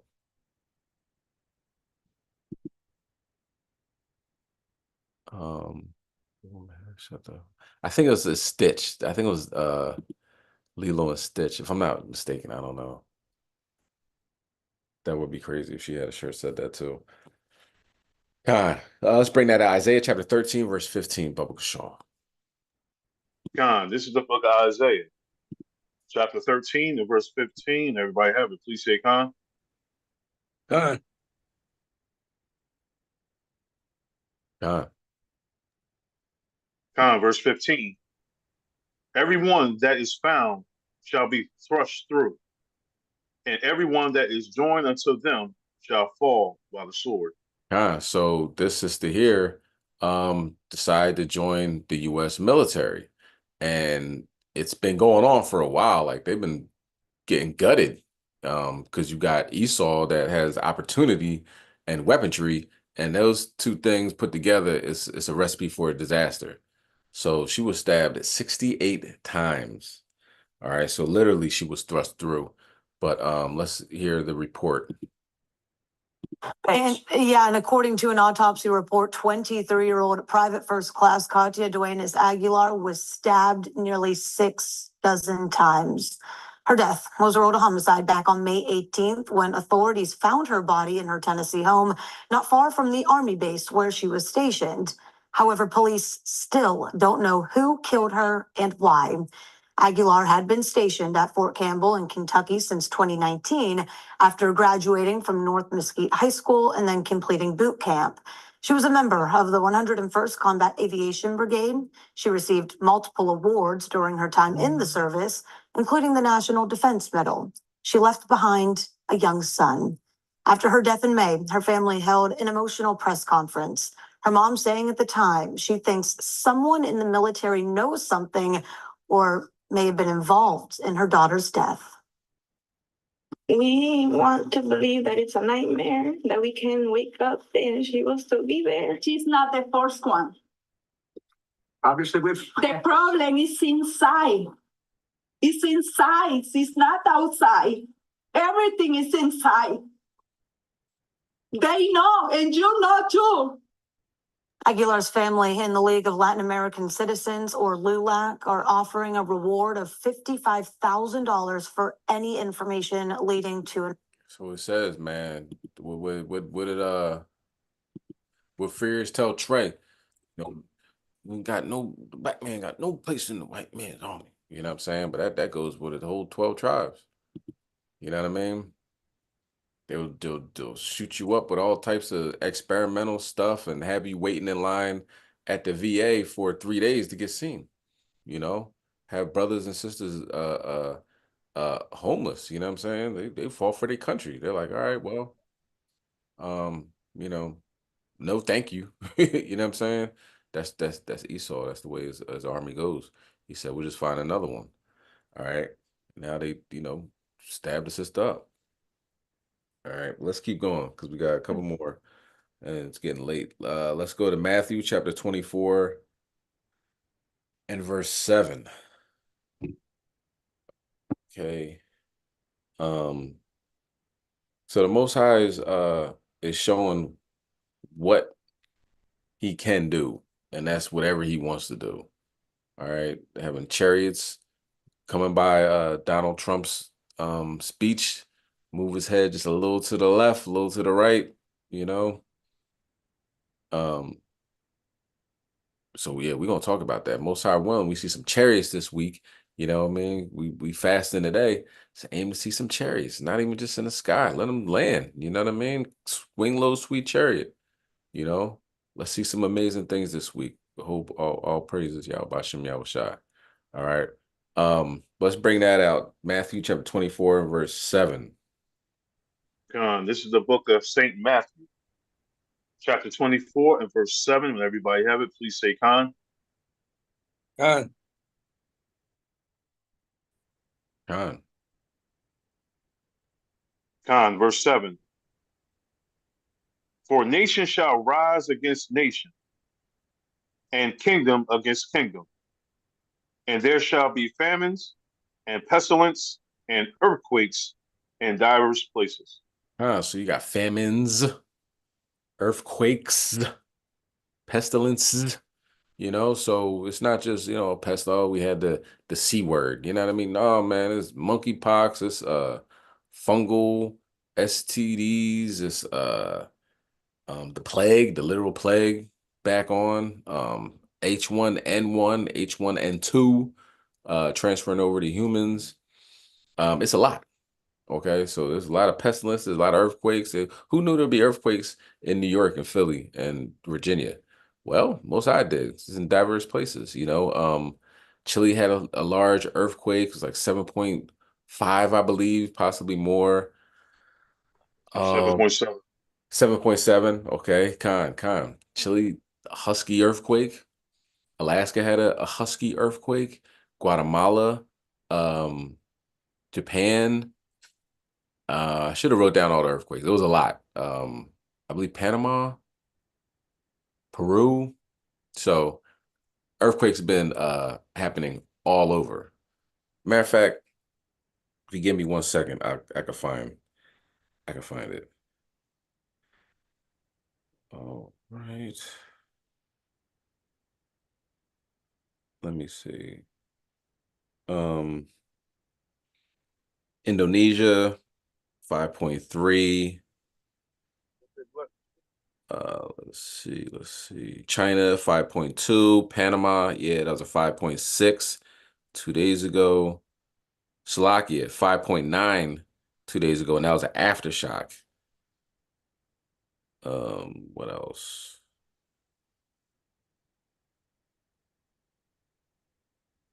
Australia, 5.1. Japan had a 5.6. Guatemala had a 6.2. That was 3 days ago. So these are all in succession in the past couple of days. If it wasn't so much news, I would have reported on this. But Alaska, 6.0. And Chile, which was about 6 days ago. Okay. So it's a lot of earthquakes. All right, let's go to 2nd Ezra chapter 16 and verse 17. And famines popping up around the world. I went to the grocery store within a week and wanted to get some salad. I just wanted some salad at the grocery store. They had nothing. I should have took a picture of it. It was just, I'm like, are they waiting for a shipment? Because nothing was there. You know what I mean? Couldn't get a cucumber. Couldn't get a bag of iceberg lettuce, even though I don't even like iceberg lettuce. Couldn't have none of that. You know what I'm saying? So keep in mind, the famines are here. You know what I'm saying? I mean, the famines are, now in America, it's like, okay, you can just go into the grocery store and get this, that, and the third. Other places in the world, it's not that simple. Okay? But let's continue on. Well, the famines, all that stuff, that's on its way. Okay. But let's get 2nd Ezra chapter 16 and verse 17. Khan, this is the book of 2nd Ezra, chapter 16 and verse 17. When everybody have it, please say Khan. Khan. Oh, Salakia, before you read that, I meant to read verse 8, and it says, all these are the beginning of sorrows. So I wanted to go back to what are you talking about with the beginning of sorrows? But go ahead, You read that 2 Ezra 16:17. Con, verse 17. Woe is me, woe is me. Who will deliver me in those days? That's just like, yo, how I'm, I'm gonna be destroyed. Who's gonna help me in these days? Who's gonna be there for me? Go ahead.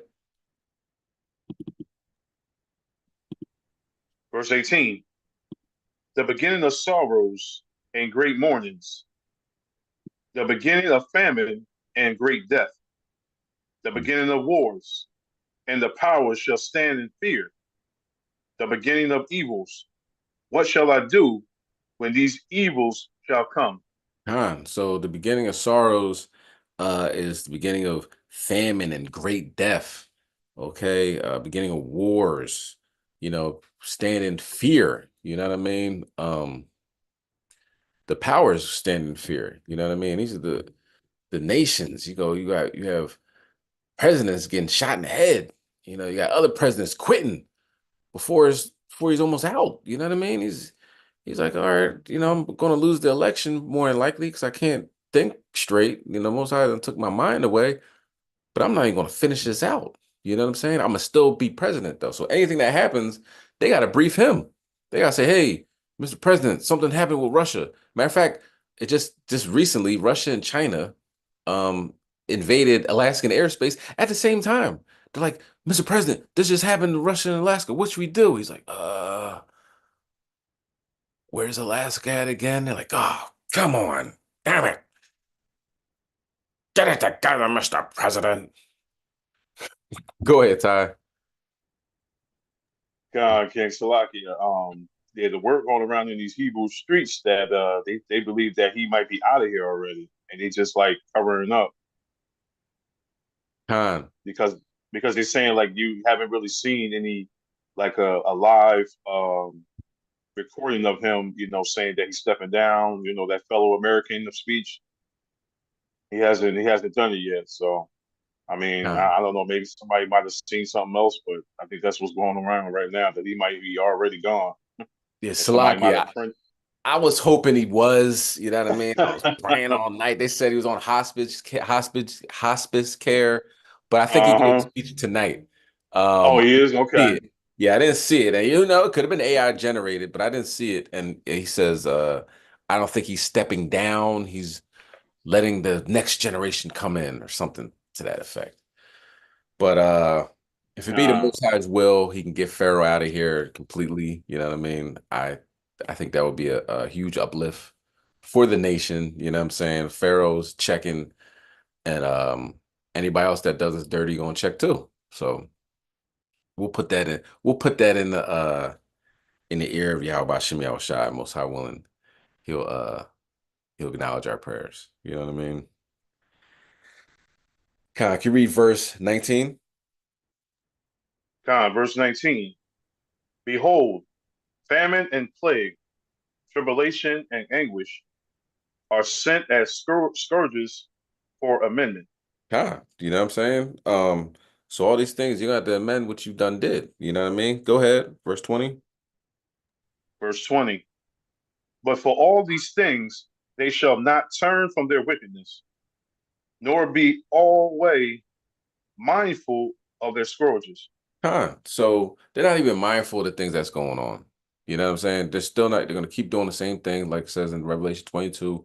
If they're wicked, let them stay wicked. You know what I mean? You're good, let them stay good. But they're not going to be mindful of the scourges. They don't even realize what's going on. All right. Go ahead, read verse 21. Behold, victuals shall be so good cheap upon earth that they shall think themselves to be in good case, and even them shall evils grow upon earth, sword, famine, and great confusion. You can go to the store, you see some chips. Oh man, there's chips all over the place. You start realizing, man, chips can stay good for 4 years or whatever. You know what I mean? So it looks like these grocery stores are packed. You know what I mean? Because we go in the past that you can see that during transitions from like people working and then people having to stay at home and that whole time period that, you know, you go in stores and people film, like, oh, there's no water here, there's no toilet paper, all the toilet paper's gone, you know what I mean? But now you go in there just for the eyes, you look like, oh, it's full. We start looking around, you're like, all right, well, where's the beef? You know what I'm saying?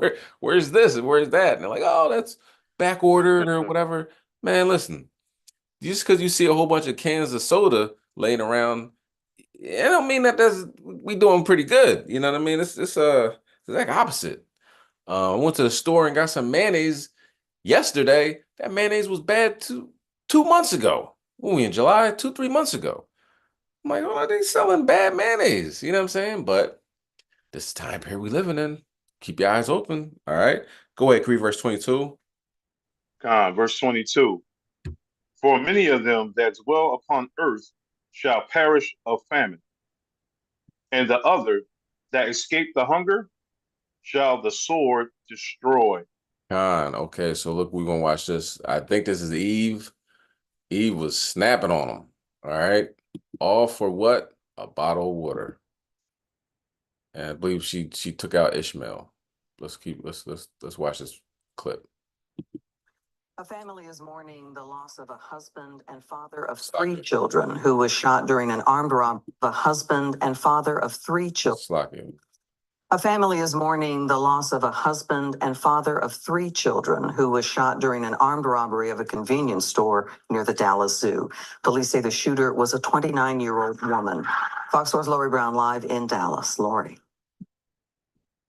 Clarice, an employee at the Chevron gas station, got tears in her eyes when I asked about Eniath Saeed. She told me that he had worked there for 6 years.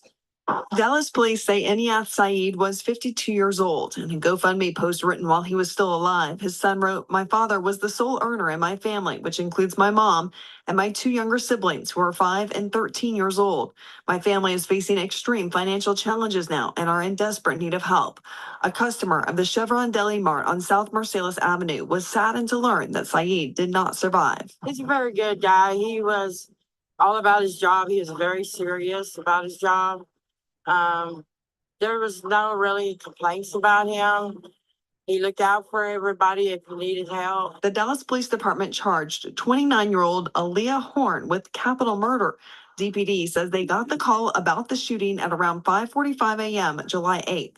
According to the arrest affidavit, surveillance video shows the shooter placing a water bottle on the counter in front of the cashier, Saeed. There's an argument. The shooter draws a handgun, aims it, and fires a shot into Saeed's neck. The affidavit says Horn then grabs her water bottle and leaves the store on foot. That's when another employee followed the shooter southbound on Interstate 35 to 12th Street. Arresting officers arrived and began searching. The affidavit says an officer observed a bamboo tree fall and looked in the direction of the trees when he saw Horn matching the description. She then decided to run from the arresting officers, but they could still hear rustling in the tree line. They saw her exiting a backyard fence and placed her in custody. Officers found a black 9mm handgun on top of a fence post. It was loaded with a round in the chamber and 10 rounds in the magazine. Turns out Horn was already wanted for a shooting 3 days earlier on July 5th. The affidavit from that case says she knocked on the door of a home on Alameda Drive. Suspect Horn pointed a handgun at the face of complainant and pulled the trigger. The firearm jammed and did not fire. She then tried again. This time the weapon fired and complainant was struck in the right arm near the elbow. The victim survived and told police Horn dropped possible drugs on the ground. Police recovered K2 synthetic marijuana from the scene. It is unclear from the affidavits what steps police took to find Horn before Saeed was killed. Somebody that it was innocent that died for a non-cause, you know. No, he was just doing his job. Yeah. A non-cause. Got that meth you owe me? You said I do this interview, you gonna help me out. I need some meth. That's what Esau said. But anyway, Horn was a death angel. She's shooting everybody. 3 days later, she opens, knocks on somebody's door, shoots them. Got K2. That stuff is deadly.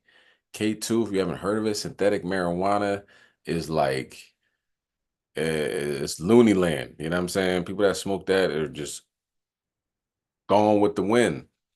But she shot that man over a bottle of water. Okay, so we're in a time where we get into the beginning of sorrows. Okay, We already, like we brought out the pestilence, the earthquakes. Do you know what I'm saying? So these things are happening, they're occurring as we speak. Okay, so repent and keep the commandments. Let's keep going. Let's go to 2nd Ezra chapter 16 and verse 23. I told you last week we're going to talk about Russia because so much stuff going on. We didn't even get a chance to talk about Russia and Ukraine, but really Russia. What's Russia doing? Russia just invaded Alaskan airspace with China. It's the first time ever. I know you're like, oh no, they do that all the time, don't they? Normally by themselves. They check to see how far they can get in through Alaska before, jets have to be scrambled to tell them, y'all got to go. You're getting too close to the mainland of the United States. Well, Alaska, you know what I'm saying? But if they take over Alaska, that's major because now they can set up bases up there and have strikes coming from Alaska. But anyway, that's what Russia and China just did. They did a joint exercise where they went into United States airspace.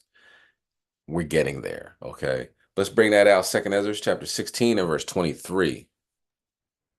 Khan, this is the book of 2nd Ezra, chapter 16 and verse 23. When everybody have it, please say Khan. Khan. Khan. Khan, verse 23. And the dead shall be cast out as doves, and there shall be no man to comfort them. For the earth shall be wasted, and the cities shall be cast down. So these cities about to get destroyed. All right. People are going to be laying on the street like dung. Nobody's going to bury them. All right. It's going to be utter chaos. And Russia's like telling people, yes, that is true. And this is going to happen. Even bringing up religious texts, brought that out. Meglovich, whatever his name is, the second in command in Russia, was like, yo, the Old Testament says we can do this, eye for an eye. You know what I mean? There's no, every holy book known to man, pretty much, he said, says that this war is coming. I mean, we're going to be able to use nuclear weapons. Okay. But they threaten NATO and all these surrounding countries with nukes, letting you know this is going to be the place we're going to shoot. And here it is. In a provocative broadcast, the Russian state television aired a segment discussing potential missile strikes on European capitals. The inflammatory rhetoric comes in direct response to the US announcement of plans to station long-range missiles in Germany. On your screens is the video aired on the popular 60 Minutes program on Russia One channel. Host Evgeny Popov suggested attacks on multiple NATO member states. The broadcast highlighted Berlin, Warsaw, all the Baltic states, Paris, Bucharest, Prague, and of course, American bases in Germany as a target of Russian missiles. This alarming broadcast comes on the heels of a controversial announcement at the recent NATO summit. The White House revealed plans to periodically station long-range weapons in Germany starting in 2026 as a deterrent against Russian aggression. However, the Russian response suggests it has only served to inflame an already volatile situation. The Kremlin immediately issued a stark warning that this deployment could effectively turn European capitals into legitimate targets for Russian missiles. This escalation marks a dangerous new phase in East-West relations, eerily reminiscent of the darkest days of the Cold War. Russia alleges that NATO countries and the alliance itself are preparing for a direct conflict with Russia. Moscow says NATO is not only increasing its armed forces and the number of weapons, but also their redeployment in the East. It further claims they are increasing military production and developing military transport infrastructure.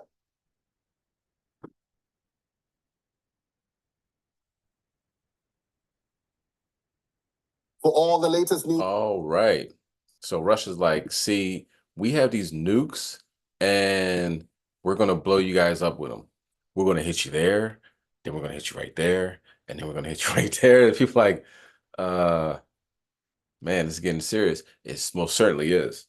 Okay. So Russia, they're experiencing an existential threat. I'm saying that right.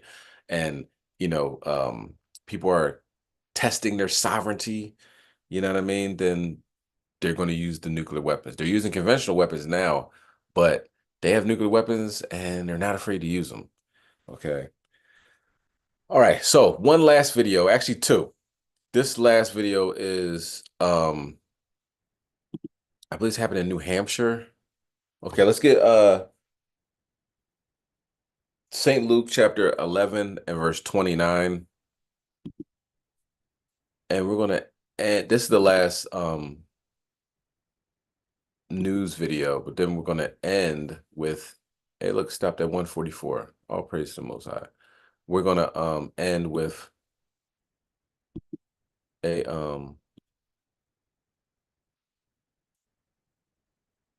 breathing exercise. Okay. But let's bring that out. Luke chapter 11, verse 29. This is the book of St. Luke, chapter 11, and verse 29. When everybody have it, please say Khan. Khan.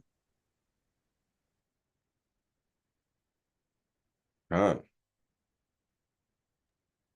Khan, verse 29. And when the people were gathered thick together, he began to say, this is an evil generation. They seek a sign, and there shall no sign be given it, but the sign of Jonas the prophet. Khan, sign of Jonas the prophet. So let's keep that in mind. And let's play this next video, okay? Crazy stuff you see, you know what I mean, that you don't normally see, but since you see it, you got to ask yourself why.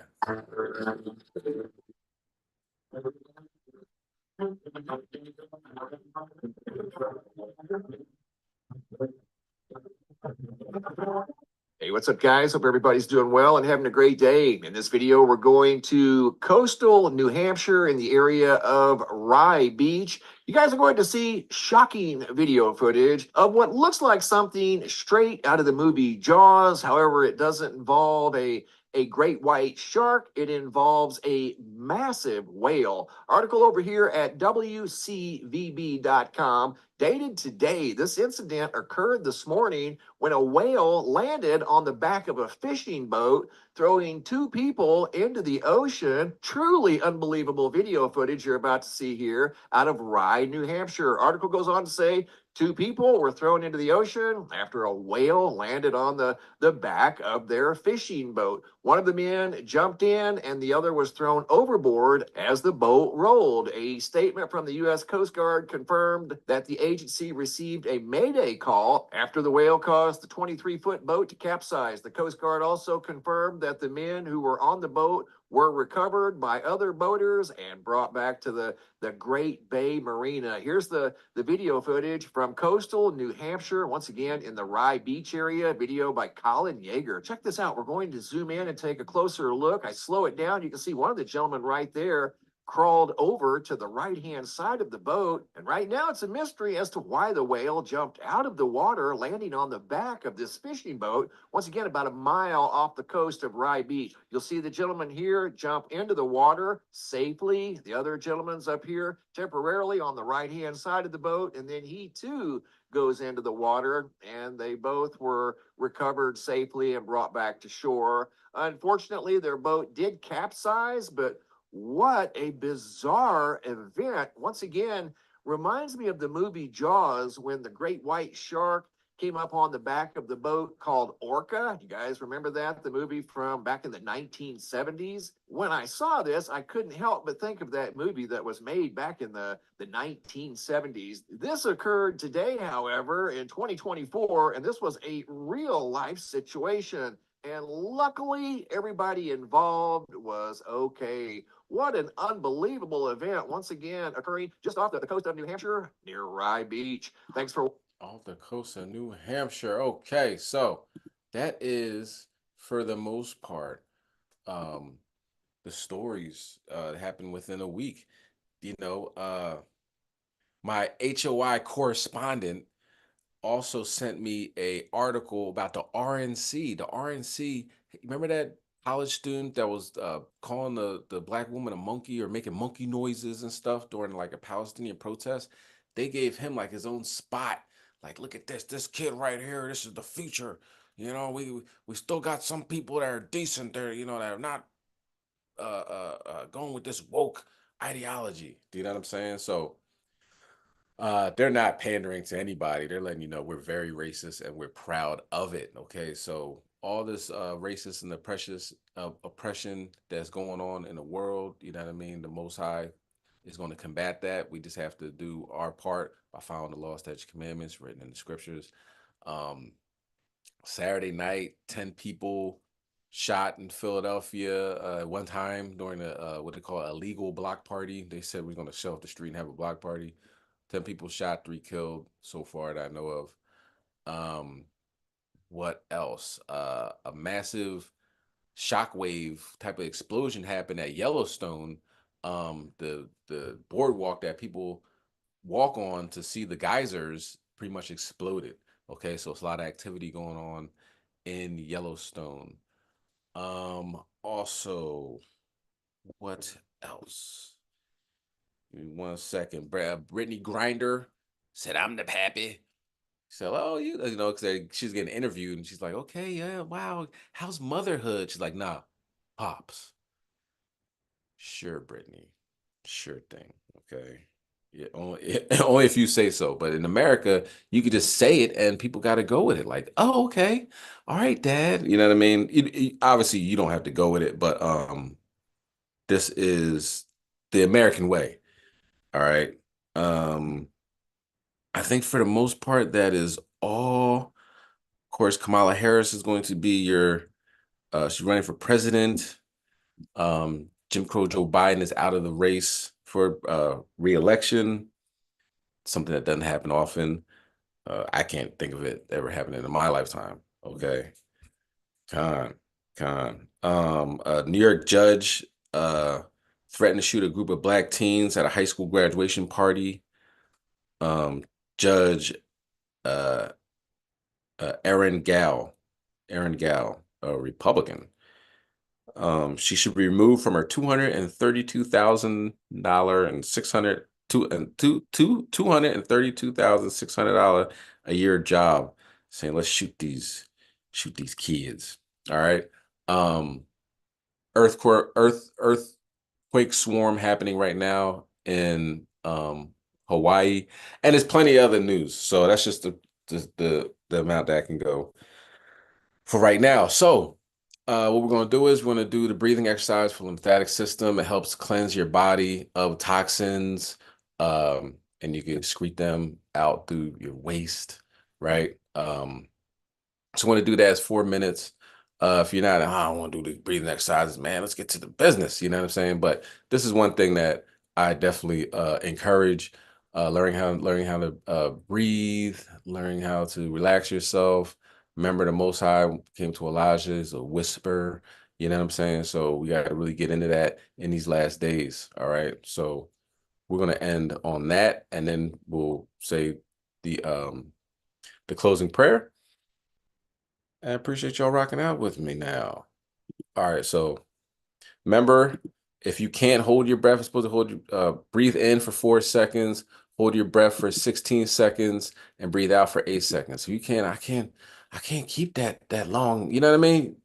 It's just an outline. You don't have to do it exactly as it is, but that means you have things to work on. You know what I mean? Getting your lungs together, getting your breathing together, alkalining your body. All those important things are essential to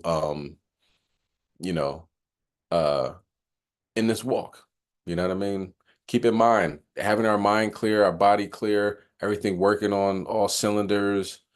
That's our natural state. We're not in our natural state right now. You know what I mean? We've been given a whole bunch of toxic chemicals to put in our body, breathing through the air, all that stuff. So we got to get back to our natural state if it be the will of the Most High.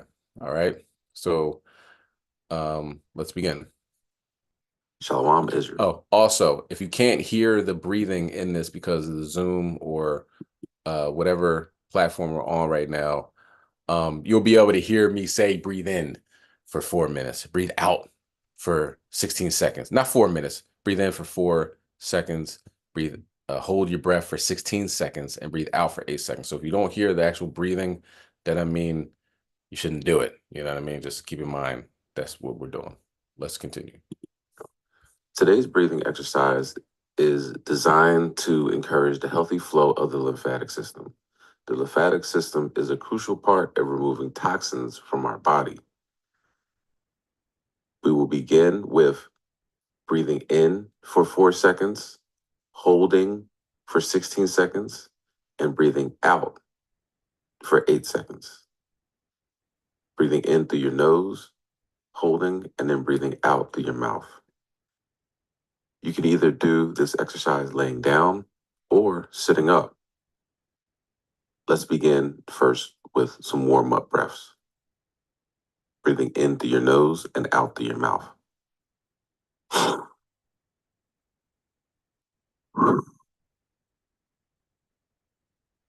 one. Let's do another one.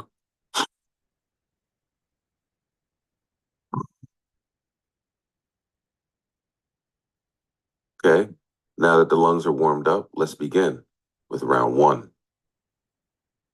Breathe in, 4, 3, 2, 1. Hold, 16, 15, 14, 13, 12, 11, 10, 9, 8, 7, 6, 5, 4, 3, 2, 1. Breathe out, 8, 7, 6, 5, 4, 3, 2, 1. Excellent work, Israel. Now let's prepare for round 2. Breathe in, 4, 3, 2, 1. Hold, 16, 15, 14, 13, 12, 11, 10, 9, 8, 7, 6, 5, 4, 3, 2, 1. Breathe out, 8, 7, 6, 5, 4, 3, 2, 1. All praise to the Most High. Round 3 coming up. Breathe in, 4, 3, 2, 1. Hold, 16, 15, 14, 13, 12, 11, 10, 9, 8, 7, 6, 5, 4, 3, 2, 1. Breathe out, 8, 7, 6, 5, 4, 3, 2, 1. Call me Ashala. All right, here's round 4. Breathe in, 4, 3, 2, 1. Hold, 16, 15, 14, 13, 12, 11, 10, 9, 8, 7, 6, 5, 4, 3, 2, 1. Breathe out, 8, 7, 6, 5, 4, 3, 2, 1. All praises to the Most High Yahweh Bashem Yahweh Shai. This is the final round. Let's begin. Breathe in, 4, 3, 2, 1. Hold, 16, 15, 14, 13, 12, 11, 10, 9, 8, 7, 6, 5, 4, 3, 2, 1. Breathe out, 8, 7, 6, 5, 4, 3, 2, 1. All praises to the Most High Yahweh Bashem Mashiach Yahweh Shai, Barakatah Yahweh, Barakatah Yahweh Shai. It's recommended that you practice this exercise 2 times a day. Hopefully you have a wonderful day. Keep going, Israel. Stay focused. Kom Yashal. God, okay, now let's complete this lesson with the Lord's Prayer. So if you want to stand, face the east, or prostrate and face the east, and begin our final prayer.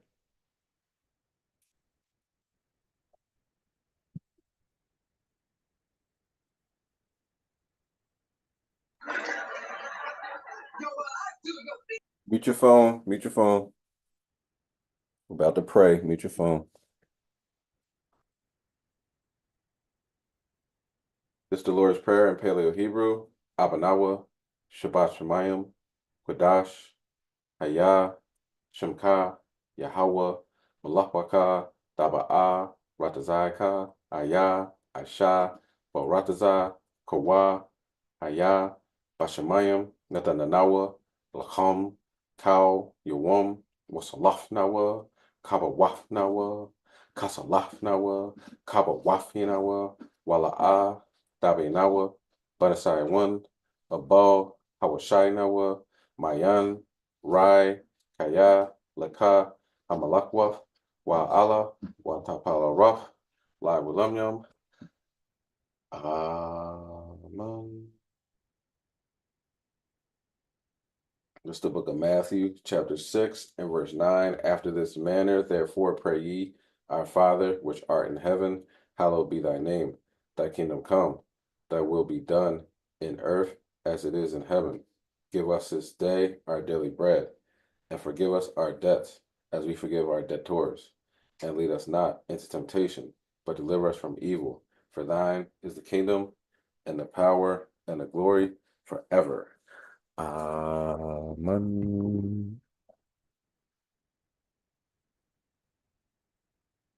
All praise to the Most High. Hopefully this was edifying. You see that one thing for sure, two things for certain, that these white supremacists are getting more and more emboldened. We have to get closer and closer to Yahweh Hashem Yahushai, have a great, excellent connection, personal relationship with Yahushai for this protection in these last days, and honored the Most High, follow these laws, statutes, commandments, because things are getting crazy. You got whales hopping up out of the ocean, like the days of Jonah and them, you know what I'm saying? So let's continue to stay focused and go harder, you know what I'm saying? Go harder. Okay, you can't go wrong if you go you cannot honor the Most High enough, you know what I'm saying? You can't go wrong by following the law, statutes, commandments to the T, to the best of your ability. All right. So everybody that's on YouTube and throughout the airwaves on the internet,